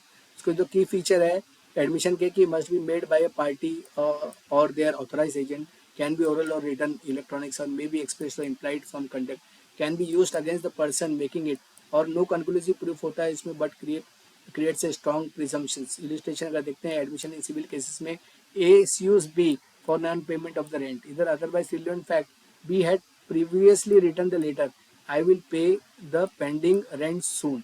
Why it becomes relevant? The letter is an admission under section 15 and can be used as evidence against B। तो इस तरह से हमने ये देखा है। तो ये generally Bisan versus state of Rajasthan में होता है। Health admission must be clear, unambiguous, confusion होनी चाहिए तो वॉलंटरी होनी चाहिए। उसी तरह admission in a contract dispute का अगर हम एग्जांपल देखते हैं, A sells a defective product to B, B emails A saying that the product you sold me is a defective, A replies I apologize for the defect। Why it becomes relevant? Because A response admits the defect, यहाँ पे वो admit करने की defect है, making it a relevant admission under section 15। तो case law इसमें भी तो नागिनदास वर्सेस दलपाताराम के जो केस है, held that the admission in the written form, letter or email subject a strong evidence unless disapproved। Confession की मीनिंग देखते हैं उसी तरह से सेक्शन 22 हमने एडमिशन देखा हुआ है। Confession made by the accused person is relevant in the criminal proceeding if it appears to the court that it was caused by an inducement, a threat, coercion या promise having reference to the charges। इसके जो की features अगर हम देखेंगे तो applies only the criminal cases है, clear और डायरेक्ट वॉलंटरी होनी चाहिए। कन्फेशन अंडर थ्रेट और कोercion इज इनएडमिसिबल। उसी तरह confession to the police officer is inadmissible under section 23। Confession to the magistrate is admissible, अगर कन्फेशन किया गया, कबूलनामा दिया गया कि मजिस्ट्रेट को या जज को, तो सेक्शन 24 में इसको माना जाता है। लेकिन पुलिस को जो कन्फेशन कन्फेशन नहीं माना जाता, क्योंकि उसको कोवर्शन या थ्रेट की तरह से उसको फ्री कंसेंट नहीं माना जाता। तो इसके एग्जांपल देखते हैं, वॉलंटरी कन्फेशन इन मर्डर के जैसे A arrested for murder, B police in the custody A confesses the crime before the magistrate, why it becomes relevant, because the since the confession was made to the magistrate it is admissible under section 624। उसी तरह से अगर held that the voluntarily confession made before the magistrate can be also admissible, तो admissible क्या नहीं होगा, inadmissible जैसे accused of robbery he confessed to the police in the yes I committed the robbery, why it is not relevant, section 23 the confession to the police officer are inadmissible under the corroborated by the independent evidence। उसी तरह से अगर हम देखते हैं कि जैसे Pakala Narayana Swami versus Emperor के केस में हुआ था कि the confession made to the police officer is not admissible unless supported by other facts, confession leading to the discovery of the evidence section 23 बताता है is accused of hiding a stolen watch, he tells the police that the watch is buried in my backyard, अगर वो बोलता है कि जो accused बोलता है कि मेरे बैकयार्ड में वॉच वहाँ पे रखा हुआ है कि छुपाया हुआ है, राइट, बिकॉज सेक्शन 23 बोलता है if the confession lead to the discovery, और अगर वॉच वहाँ पे मिल गया तो that part is admissible and then it becomes admissible. जैसे case of Aghnoo Nagesia versus state of Bihar में हुआ था that only the part of the confession lead to the discovery is admissible. तो एडमिसिबल एडमिशन एंड जो कन्फेशन में थोड़ा सा हम डिफरेंस देख लेते हैं। तो एडमिशन जो है कि इसका डेफिनेशन जो है कि statement suggest an interference inference about the relevant fact, कि ये स्टेटमेंट है जो सजेस्ट करता है an inference about the relevant fact में वो एडमिशन बताता है। सिविल और क्रिमिनल केस दोनों में एडमिशन लगते हैं। और who makes it any party to the proceeding can make the admission, और जो उसमें जो फॉर्म होता है ओरल रिटर्न इलेक्ट्रॉनिक में भी आप कर सकते हैं और बाय कंडक्ट ये एडमिशन कर सकते हैं। इवन जो एविडेंशियल इसके वैल्यू देखते हैं कि नॉट कंक्लूसिव प्रूफ और बट स्ट्रॉन्ग एविडेंस है, और एक confession to the police is admissible है, confession to the magistrate is also admission में जो एडमिसिबल है। उसी तरह से कन्फेशन हम देखते हैं कबूलनामा statement by the accuse admitting guilt in the criminal cases, generally criminal cases में जो कन्फेशन बोलते हैं उन्हीं क्रिमिनल केसेस में ओनली बाय द एक्यूज से किया जाता है, जैसे कि एडमिशन दोनों पार्टी कर सकती है कोई party, but confession only accuse कर सकता है। ये direct clear admission of the guilt होता है, can be sole basis for the conviction if voluntary और कोऑपरेटेड, ये करता है। तो इनएडमिसिबल अंडर सेक्शन 23 अगर पुलिस को किया गया तो, लेकिन कन्फेशन अगर जो किया गया कोर्ट में तो सेक्शन 24 में इसको माना जाता है। तो इसके लिमिटेशंस भी है कि जैसे मस्ट बी वॉलंटरी एडमिशन की, must not be in force, और जो नॉट कंक्लूसिव प्रूफ है एडमिशन की need collaborated in some cases, police statement admissible है या रिट्रैक्टेड स्टेटमेंट है कैन बी विड्रॉन। इसी तरह कन्फेशन देखेंगे तो must be voluntary, confession must not be obtained by coercion and not conclusive proof, इसको भी कन्फेशन को माना नहीं जाता। ये can be used for the conviction but must be collaborated. Police statement जैसे इनएडमिसिबल है unless leading to the discovery, and retracted statement जैसे रिट्रैक्टेड कन्फेशन एंड कोलैबोरेशन से। कंक्लूजन अगर हम देखते हैं तो एडमिशन सेक्शन 51 to 21 में दिया हुआ है, सिविल एंड क्रिमिनल केस दोनों में लगता है। कन्फेशन सेक्शन 20 to 24 में है, ओनली इन क्रिमिनल केसेस लगता है। कन्फेशन तो पुलिस ऑफिसर इनएडमिसिबल जैसे हमने देखा है, but statement leading to the discovery, या वो जो स्टेटमेंट दिया उससे उसको एविडेंस मिल जाता है या उसे कुछ प्राप्ति होती तो उसमें जो है कि उसको एडमिसिबल हो जाता है। Judicial discretion plays a crucial role in admissibility. Final thought देखें तो admission and confession are powerful forms of evidence and however the court ensures that they are voluntary, relevant and corroborated, जो ये चीज़ें हम उसमें देख रहे हैं। नेक्स्ट देखते हैं statement by person who cannot be called as a witness. ये भी बहुत इंपॉर्टेंट है एग्जाम पॉइंट ऑफ व्यू। अगर आप देखते हैं हम नवा टॉपिक देख रहे हैं, हमने अभी तक ये सारी चीज़ें देख ली है। Introduction important, doctrine as your motive, conspiracy, fact, state of mind and body, admission and confession. तो अब देखते हैं statement of a person who cannot be called as a witness. तो ये सारी चीज़ें हम इसमें डिटेल में देखने की कोशिश करेंगे। 9 और जो मॉड्यूल 9 का है नेम इटसेल्फ सजेस्ट करता है statement by person who can not be called as a witness. तो भारतीय साक्ष्य अधिनियम में ऐसे कुछ लोग, जैसे कोई अगर मर गया है या फिर वो मिल नहीं रहा है या फिर वो सिक है, मेंटली अनफिट है, it's too far away and it's too costly और a time consuming to bring them. तो ऐसे सब केसेस में क्या होते हैं कि जनरली कि इसके प्रोविजन किए हुए हैं सेक्शन 26 में। तो एवरी कोर्ट द जजेस नीड प्रूफ एविडेंस, उनको लगता है to know what really happened. तो यूजुअली पीपल जो होते हैं come to court and tell the truth to the witness. But कुछ केसेस में जैसे 26 में दिए हुए हैं, ये बोलता क्या है सेक्शन 26 ये कहता है कि if a person is dead, missing और इनकेपेबल और cannot be brought without much delay और cost, then the statement they made earlier is relevant if fit in one of the 8 special categories. 8 special category क्या हम देखते हैं section जो 26 में जो पहला कैटेगरी है dying declaration, what is meant if a person talks, ये आपको शॉर्ट नोट में भी बहुत बार आते हैं कि डाइंग डिक्लेरेशन क्या है, what it means if a person talks about how they were killed और injured and then dies, their last words can be used as a proof. Easy example अगर इसका हम लोग देखते हैं कि woman was burned by her husband, before dying she told the doctor my husband set me on the fire, this statement is called a dying declaration। दूसरा example हम देखते हैं तो a man was stabbed and he said my neighbour did this and then died, he sold will be used in the court. उसी तरह से case law अगर देखते हैं तो के आर रेड्डी का केस है, the dying statement are allowed even if the magistrate did not record them.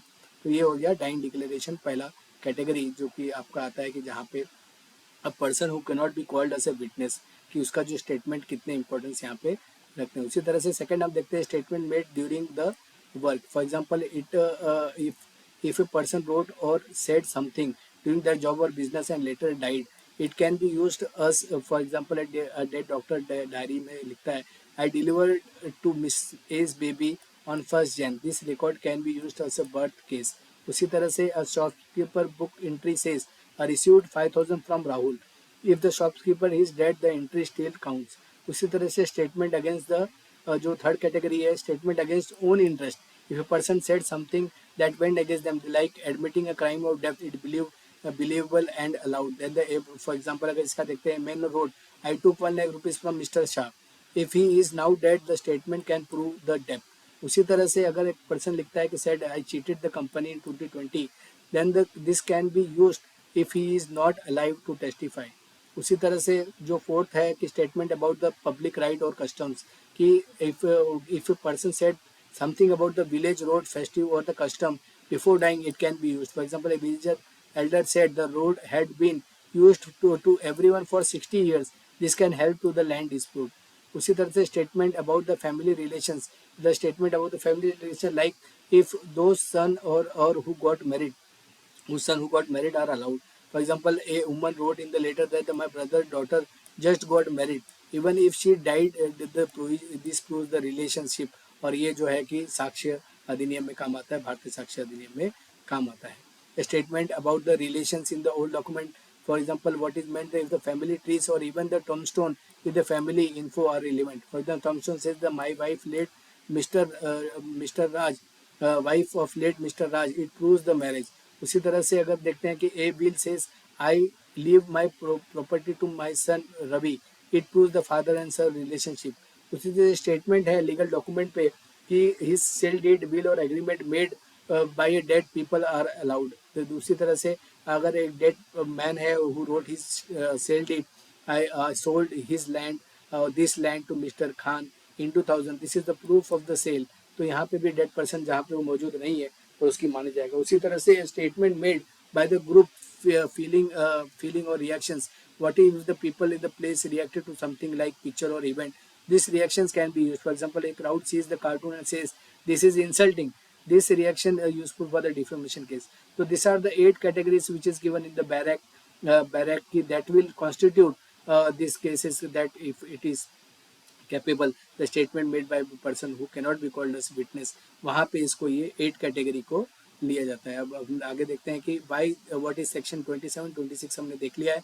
Section 27 ये बोलता है कि talks about using statement made in the old court cases in new cases if the court the person who said the earlier in the he is now dead और missing, the new case is about same issue और the same party double G party की तरह, the other party had chance to ask a question cross examination in the first case। Example in the old case जैसे witness है I saw mister X at that crime scene, now in the new case about the same crime the witness is dead, that old statement can be used in this cases. तो अगर 26 और ये direct testimony में अगर difference देखते हैं कि generally तो डायरेक्ट टेस्टिमोनी जो होता है living person in the court है, कैन बी क्रॉस एग्जामिन्ड और मेड अंडर ओथ और oral in the court allowed normally. Statement under section 26 थे डेड और मिसिंग पर्सन है, इसलिए उसकी क्रॉस एग्जामिनेशन नहीं हो सकता, ओथ नहीं रह सकते, रिटर्न और ओरल बिफोर कोर्ट नहीं हो सकता, एंड इसलिए उन्होंने जो पहले स्टेटमेंट दी है मरने के पहले या गुम होने के पहले तो allowed under the special cases. Why section 26 is important because help the witness are no longer live और लाइव, लेकिन उन्होंने जो बोला है उसका रिलेवेंस यहाँ पे रहती है। Makes the truth is not lost, just because the person can't be appear in the court. ये justice देता है chance using reliable past statement the prevent misuse करता है only certain type of statements are allowed. तो अगर हम इसको conclude करें तो जो अगर देखते हैं तो सेक्शन 26 भारतीय साक्ष्य अधिनियम का है is exception to hearsay rule. It allow statement of the people and can not be called. 8 specific situation हमने ऑलरेडी देखा हुआ है इस आंसर में. सेक्शन 26 अर्लियर कोर्ट स्टेटमेंट के बारे में है and both section help to find the truth to deliver the justice. तो इसलिए बहुत इंपॉर्टेंट हो जाते हैं. उसी तरह से हम नेक्स्ट टॉपिक देखते हैं जजमेंट व्हेन रिलीवेंट. ये 10 टॉपिक है आपका. तो हमने टोटल 9 टॉपिक अभी देख लिए. जजमेंट व्हेन रिलीवेंट जैसे discuss the relevancy of the judgment order and decree as evident the Bharatiya साक्ष्य अधिनियम. जो पहले के जो जजमेंट है ऑर्डर या डिक्री जो केस के है कि वो क्या रिलीवेंसी देती है कि लीगल प्रोविजन क्या है, इसका स्कोप क्या है, admissibility with the help of the case law and the illustration. अगर आपको इस तरह का क्वेश्चन आता है तो आपको आंसर ऐसे लिखने हैं कि judgment order and decree passed by the court are important piece of evidence in legal cases. Sometimes this past decisions help decide a current dispute. जैसे भारतीय साक्ष्य अधिनियम में इंपॉर्टेंट जजमेंट जो है कि एविडेंस के रूप में इसलिए जाता है कि help to avoid repeating the same case again and again. This is called as res judicata या डबल ज्यूपार्डी जिसको बोलते हैं. Maintain consistency fairness legal decision क्योंकि ऑलरेडी जो केस डिसाइड हो गया है वो डॉक्टर जो रेस जुडिकेटा की तरह डबल ज्यूपार्डी स्टैटिस में तो provide the final proof in the same cases like diverse और हार्डशिप. Save courts time. ये कोर्ट के टाइम को रिफर बचाने की कोशिश करता है. इसके प्रोविजन जो दिए हुए हैं वो सेक्शन 34 से 38 में ये दिए हुए हैं जो कि आपको भारतीय साक्ष्य अधिनियम के जो उसको जानना जरूरी है. सेक्शन 34 जो है भारतीय साक्ष्य अधिनियम का previous judgment that bar the second और द सूट ट्रायल. 35 ये बोलता है final judgment in the special case like will है, मैरिज है, सी लॉ है या बैंक्रप्सी है.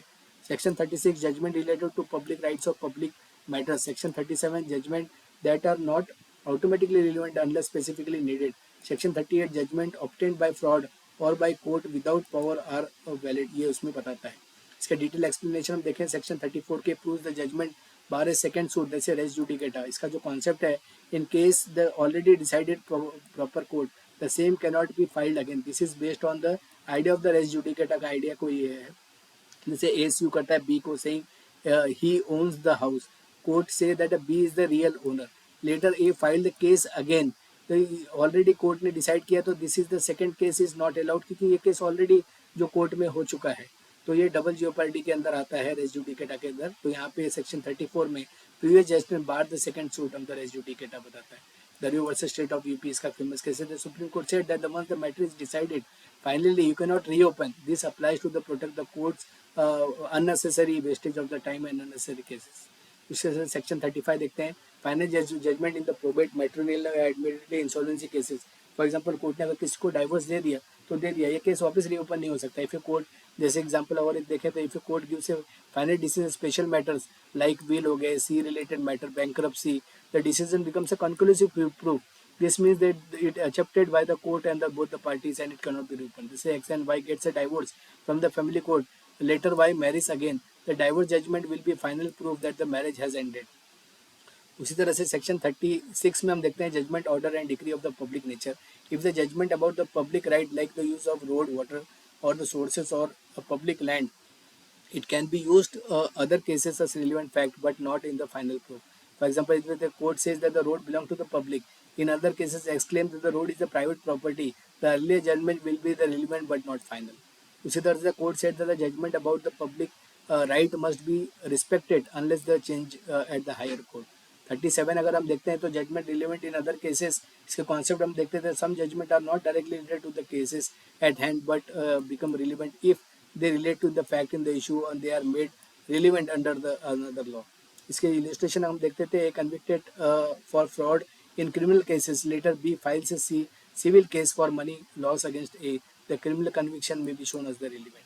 उसी तरह से सेक्शन 38 अगर हम देखते हैं तो जजमेंट बाय फ्रॉड और इनकम्प्लीट कोर्ट नॉट वैलिड. तो if judgment was given by the court that no legal power or the judgment was obtained by cheating or fraud, तो ये सच जजमेंट इज नॉट वैलिड और इसको reopen किया जा सकता है. इसको कंपेरेटिव चार्ट में अगर हम देखते हैं तो सेक्शन 34, 35, 36, 37, 38 में कि पॉइंट्स ऑफ कमीशन की ये बार करता है सेकंड सूट को. 35 जो होता है फाइनल जजमेंट प्रोबेट एटसेट्रा में आता है और 36 पब्लिक नेचर के जजमेंट और 37 जो है कि अदर जजमेंट में और 38 फ्रॉड और इनकम्पिटेंट कोर्ट के बारे में ये आता है. इसका मेन पर्पस जो 34 का है जो प्रिवेंट रिपीटेड लिटिगेशन है. 35 का एस्पेक्ट स्पेशल जजमेंट और conclusive. 36 allow use of judgment of public matters और 37 में declares when other judgments are relevant, और 38 अलाउ करता है challenging for unfair legal judgment. तो ये सारी ये जो दो इंपॉर्टेंट जो इसके डिफरेंस है वो आपको जानना जरूरी है। इस तरह से अगर हम देखते हैं तो इसमें जो भारतीय साक्ष्य अधिनियम है, use clear rules when the judgments order decree can be used in the legal cases by dividing them the judgment that stop new trial. This is section 34 में गया, judgment that are final proof in special matters like section 35, a judgment about the public right, this is section 36 में, judgment that are only relevant in certain cases section 37, judgment not valid and obtained by the fraud. So these are the things we have seen. अब हम से जो 11 topic देखते हैं, relevancy of opinion of the third party. ये भी important part है आपका, ये पूरी रिलेवेंसी ऑफ फैक्ट में ये हम देखते हैं। Relevancy of opinion of third party under Bharatiya साक्ष्य अधिनियम, ये रिलेवेंसी क्या है, जैसे वाई थर्ड ओपिनियन मैटर, जैसे हेल्थ को decide the technical issue like forensic, medicine, scientific, या assist the determine identity, authenticity and credibility. ये जो सिंथेसिस है judicial decision making specialize knowledge का, कि जुडिशियल प्रोसीडिंग क्या होता है कि टेक्निकल, साइंटिफिक या फिर मेडिकल नॉलेज या फोरेंसिक नॉलेज होना बहुत जरूरी होता है। जैसे इसके प्रोविजन जो दिए हुए हैं थर्ड पार्टी ओपिनियन के, थर्ड पार्टी ओपिनियन मतलब एक्सपर्ट ओपिनियन वगैरह या मेडिकल या फोरेंसिक ओपिनियन। तो ये 39 से 45 में इसके प्रोविजन है। जैसे 39 ओपिनियन ऑफ एक्सपर्ट बोलता है, 48 जो नई प्रोविजन ऐड किए हैं, the facts bearing with expert opinion, opinion of the hand writing and electronic signature expert, and opinion of the general customs and the rights, opinion usage, tenants and governing rules, opinion of relationship on grounds of opinion when relevant. तो ये सारी चीजें हम detail में one by one देखते हैं कि जैसे 39 में ओपिनियन ऑफ द एक्सपर्ट, तो when the courts required experts scientific, medical or technical knowledge, experts opinions become relevant evidence. For example, experts including doctor, forensic scientist or engineer, handwriting expert, fingerprint analyst, IT examiners. इसका अगर देखें the cause of death of the murder, A is accused of poisoning B.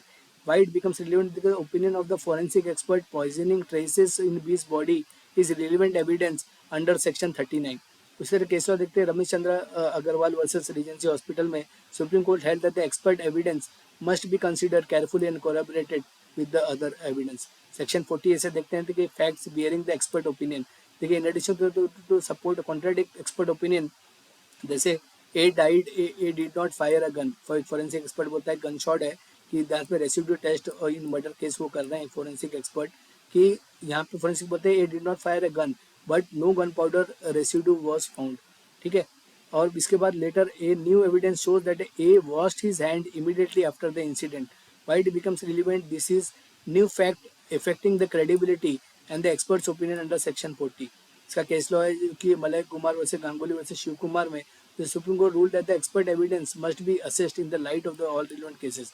तो ये जितने भी important landmark cases में जिसमें guidelines दी हुई थी उसको अभी भारतीय साक्ष्य अधिनियम में इसको कोडिफाई कर दिया गया है, तो इसलिए ये इंपॉर्टेंट हो जाता है। सेक्शन 41 जैसे opinions of handwriting and electronic signatures, तो the courts allows handwriting experts and electronic signature authorities are determined to authenticate the document. जैसे फॉर्ज विल केस है, जैसे a claim that the B signed a will, B's family says it is forged। Why it becomes relevant? A handwriting expert opinion on B signature is relevant evidence under section 41। उसी तरह से case law देखता है कि Murari Lal versus state of UP में कि the supreme court held that the expert opinion on handwriting should be collaborated with other evidence. इसी तरह से section 42 opinion on general customs and rights, इसके जो कॉन्सेप्ट है when the court need to determine customary rights, example land हो गए, right हो गए, कम्युनिटी ट्रेडिशन, तो opinion knowledge of the elders और हिस्टोरियन एक्सपर्ट बिकम रिलेवेंट। उसी तरह से विलेज है, वाटर राइट्स केस है, जैसे villages claim that they have customary right to draw the water from the lake। Why it becomes relevant? Because the local leaders historical record shows that they are relevant as per section 42। यहाँ पे तो court की जो community है वो opinion अपना देती है, लैंड राइट अपना, वहाँ पे कस्टमरी राइट वो उसे साझा करते हैं। इससे सेक्शन 43 देखते हैं opinion of usage tenants and governing rules. For example the opinion of the religious scholars, cultural experts, administrator, religious custom, community, और इस तरह के केसेस में भी यहाँ पर हो जाते हैं। जैसे रिलीजियस सक्सेशन डिस्प्यूट है, अगर the dispute based right to the temple priest on the religious law। Why it becomes relevant? The opinion of the religious scholar on such occasions on the such succession traditions is relevant under section 43। तो उसी तरह commissioner of income tax versus Keshavlal में case हुआ था, supreme Court relied the religious text and the scholars opinion in tax exemption for the temples. उसी तरह से opinion of the relationship है, जैसे फैमिली मेंबर है, किसने पता है लेजिटिमेसी ऑफ द चाइल्ड है कि हाँ ये मेरा बच्चा है, ये शादी के बाद हुआ था, ये सारी चीज़ें। गोकुल चंद्र से प्रवीण कुमारी का केस है, जो Supreme Court the family member testimony और relationship relevant but not conclusive proof. उसी तरह से ground opinion when the relevant that the concept of the expert giving an opinion, they must explain why they believe it. जैसे medical negligence का case है, doctor is accused of medical negligence. Why it becomes relevant? Because the reason of the expert doctor opinion must be examined under section 45. So expert opinion जो types of opinion है when relevant example देखते हैं कि expert opinion section 39 से 41 कि when court need scientific medical और technical analysis forensic report है fingerprint और इस तरह की चीज़ें वहाँ पे वो मांग करती है. नॉन एक्सपर्ट ओपिनियन जैसे 42 से 44 में दिया हुआ है वन कोर्ट नीड्स से डिटरमाइन कस्टम फैमिली रिलेशनशिप्स और लोकल प्रैक्टिसेस रिलीजियस कस्टम या विलेज राइट्स इसमें वो चीज़ें वो देती है. तो इस तरह से की टेक अवे हम देखते हैं तो 39 to 45 भारतीय साक्ष्य अधिनियम का when the third party opinions becomes relevant in evidence और साक्ष्य लेने में. एक्सपर्ट ओपिनियन सेक्शन 39 to 45 में दिया हुआ है assist court in scientifically technical matters. Non expert opinion जो है सेक्शन जो 42 से 44 में दिया हुआ कस्टम रिलेशन से गवर्नेंस में. Expert evidence must be corroborated with addition fact section 42-45 बताता है. फाइनल थॉट अगर लेते हैं तो उसका तो कि third party opinion are essential in the cases where जजेस lack specialized knowledge. However, courts carefully scrutinize its credibility. अब देखते हैं 12th one character when relevant. जब किसी का कैरेक्टर रिलीवेंट है या नहीं है एविडेंस एक्ट में ये हम फटाफट जानने की कोशिश करते हैं. तो फॉर एग्जांपल किसी का कैरेक्टर जैसे हो गया character in civil cases, good character in criminal cases या character in previous sexual experience या bad character in criminal cases. Character affecting damages in civil cases. ये कैरेक्टर जो है कि जनरल रेपुटेशन और डिस्पोजिशन है पर्सन का legal proceedings. Character evidence generally जैसे कि लोगों को इज्जत बहुत प्यारी होती है और उसका कैरेक्टर उसका जो स्वभाव रहा है वो स्वभाव बहुत इंपॉर्टेंट रोल प्ले करता है कि एविडेंस निकालने में साक्ष्य निकालने में. भारतीय साक्ष्य अधिनियम में सेक्शन 46 to 50 में इसके प्रोविजन दिए हुए हैं कि कैरेक्टर एविडेंस मैटर में इसलिए इंपॉर्टेंट होता है determine the credibility of the witness of the accused, helps the assess good faith and motive and the conduct and relevant इसलिए damage claim sentencing and moral turpitude में ये help करते हैं. जैसे 46 में देखें तो character in the civil cases if the civil cases person character is irrelevant unless it is directly affect the conduct of the question. जैसे illicit defamation suit है, a suit B for the defamation B is that the A has a bad reputation in society. Why it becomes relevant? Because A's reputation was already bad before B statement. It may reduce the damage A can claim. तो उसी तरह से 47 में good character in criminal cases accused can prove his good character are relevant evidence. He shows he is unlikely to have committed the crime. Registration देखें तो murder case में A charges with murder but his history is a non-violence charity work. Why it becomes relevant? A can prevent evidence of his good character and the counter allegations. 48 में character of previous sexual experiences. In cases of sexual offences the victim past sexual history is irrelevant and cannot be used under question. For example, अगर rape case में A is accused of raping B, A's lawyer argued that B had previous sexual relations with the other man or this man. This becomes irrelevant under section 48. The victim past historical history, sexual history cannot be used as evidence in the rape cases. उसी तरह से 49 में देखते हैं तो bad character in a criminal cases.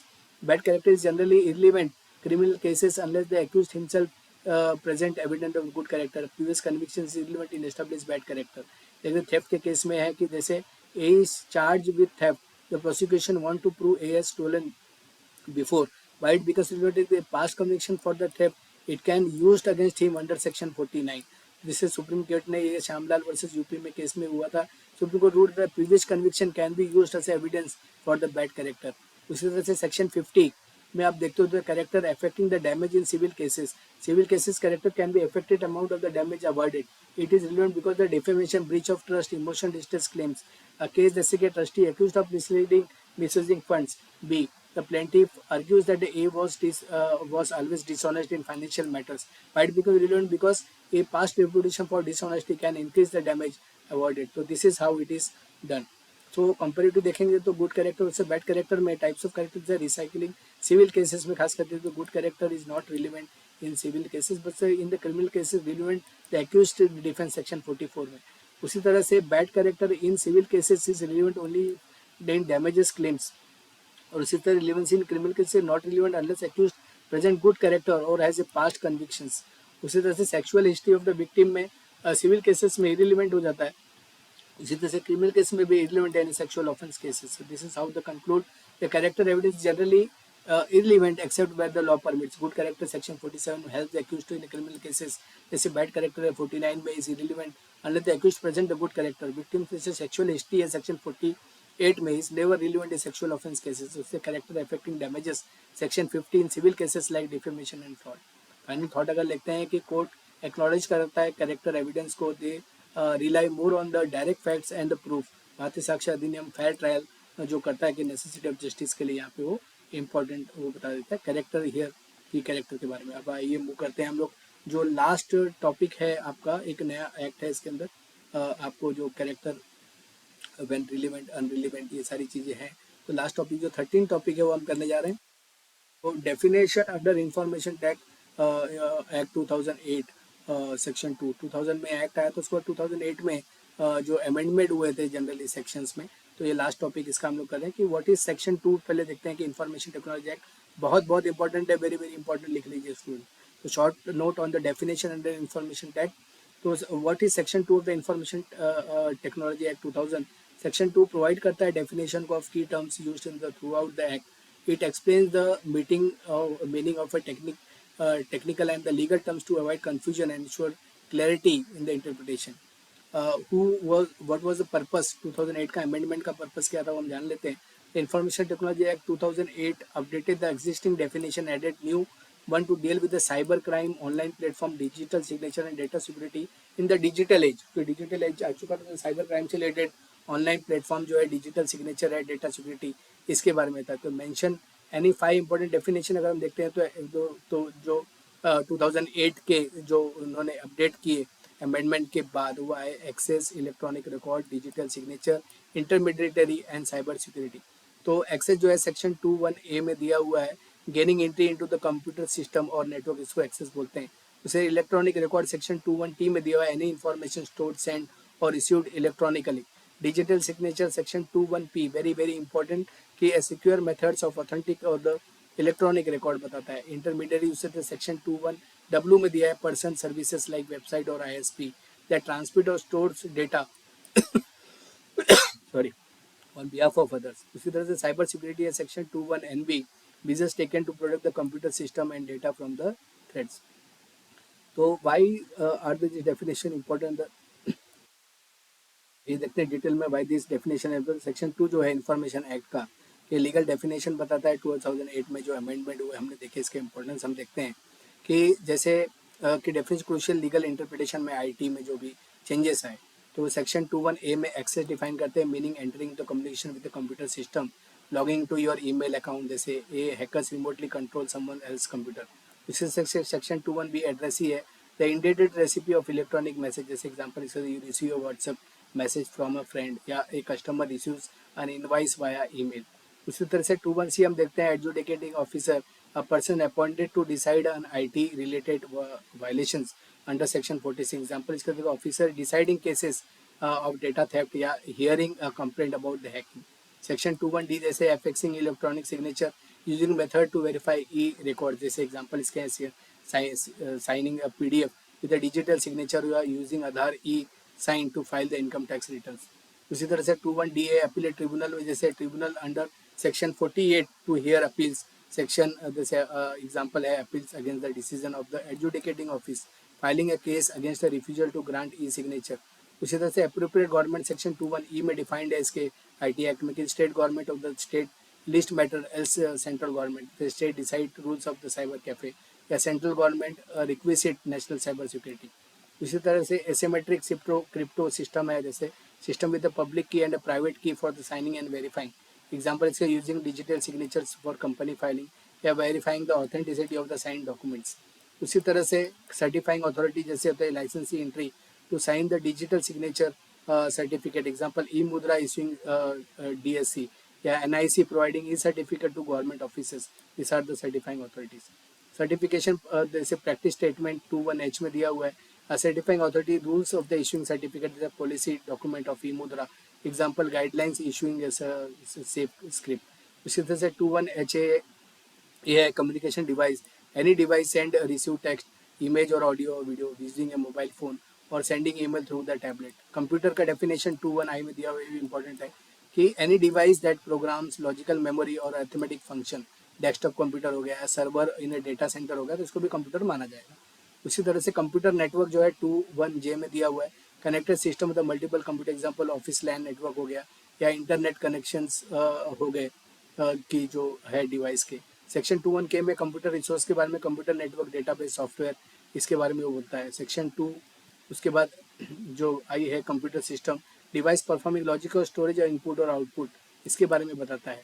उसके बाद controller जो है कि इतना इंपॉर्टेंट नहीं है, तो control certify the authorities under section 17 कि इसके बारे में। तो cyber cafe is very important. 219A NA में साइबर कैफे डिफाइंड है कि public places offering internet access, for example shop with the computer for internet use और the village kiosk offering the net services. उसके बाद cyber security section 21NB में defined है, protecting device data from the unauthorized access, the installation antivirus software and using firewall in networks। उसी तरह से 21O में data defined है कि इंफॉर्मेशन डेटा वेरी इंपॉर्टेंट कि any digital information for processing, for example Excel spreadsheet हो गया या database of the customer names. Digital signature defined है, वेरी इंपॉर्टेंट, बहुत बार एग्जाम में आया है, एविडेंस एक्ट में भी। तो digital signature electronic authentication of the document, जैसे signing of GST return online या वैलिडेटिंग ए टेंडर फॉर्म। तो this is used to digital signature is defined under section 21P of Information Technology Act 2000 Amendment Act 2008। तो section 21Q जो है digital signature certificate के बारे में बोलता है, ये दोनों इंपॉर्टेंट है। Certificate for the digital signing under section 35, जैसे CA इशूड DSC और द बिजनेस और the DSC issued to a lawyer और अ कोर्ट फाइलिंग। तो here we completed the module 1 students. I hope थोड़ा फास्ट था, लेकिन बहुत ज़रूरी था ज़्यादा से ज़्यादा कंटेंट कवर करने के लिए, क्योंकि जितना ज़्यादा कंटेंट कवर होगा उतना ज़्यादा आप एग्जाम में लिख सकते हैं। तो हमने मॉड्यूल 1 में सभी मॉड्यूल्स के जो भी टॉपिक है, जैसे जनरल इंट्रोडक्शन है, रिलेवेंसी ऑफ द फैक्ट है सेक्शन 1 to 50, और रिलेवेंसी डेफिनेशन जो है अमेंडमेंट एक्ट के, ये सारे डिटेल में हमने किए। हमने बहुत सारे थाउजेंड्स ऑफ पॉइंट डिस्कस किए हैं। एग्जाम में आपको खाली इतना याद रखना है कि अगर फुल लेंथ आता है तो आपको 25 से 30 पॉइंट आप लिखते हैं तो आपको अच्छे मार्क्स मिलते हैं, उतना ही टाइम आपके पास होता है। और शॉर्ट नोट में आपको अराउंड 10 to 15 या उससे ज़्यादा अगर आपको राइटिंग स्पीड अच्छा है तो आप पॉइंट लिखिए, रिलेवेंट लिखिए। ये वीडियो 2 बार 3 बार सुनिए, जिससे कि आपको ये ध्यान में, आपको जो पॉइंट और कंटेंट आपके ध्यान में आ जाए और एग्जाम में आपको लिखने में आसानी होगी। मैं बहुत जल्द जो मॉड्यूल 2, मॉड्यूल 3, मॉड्यूल 4 आप सबके लिए भेजूंगा, जो इतना लेंथी नहीं होगा जितना लेंथी ये है, तो वो आपको एग्जाम में ईजी होगा। ऑल द बेस्ट स्टूडेंट, स्वस्थ रहिए, मस्त रहिए। जय हिंद, जय भारत।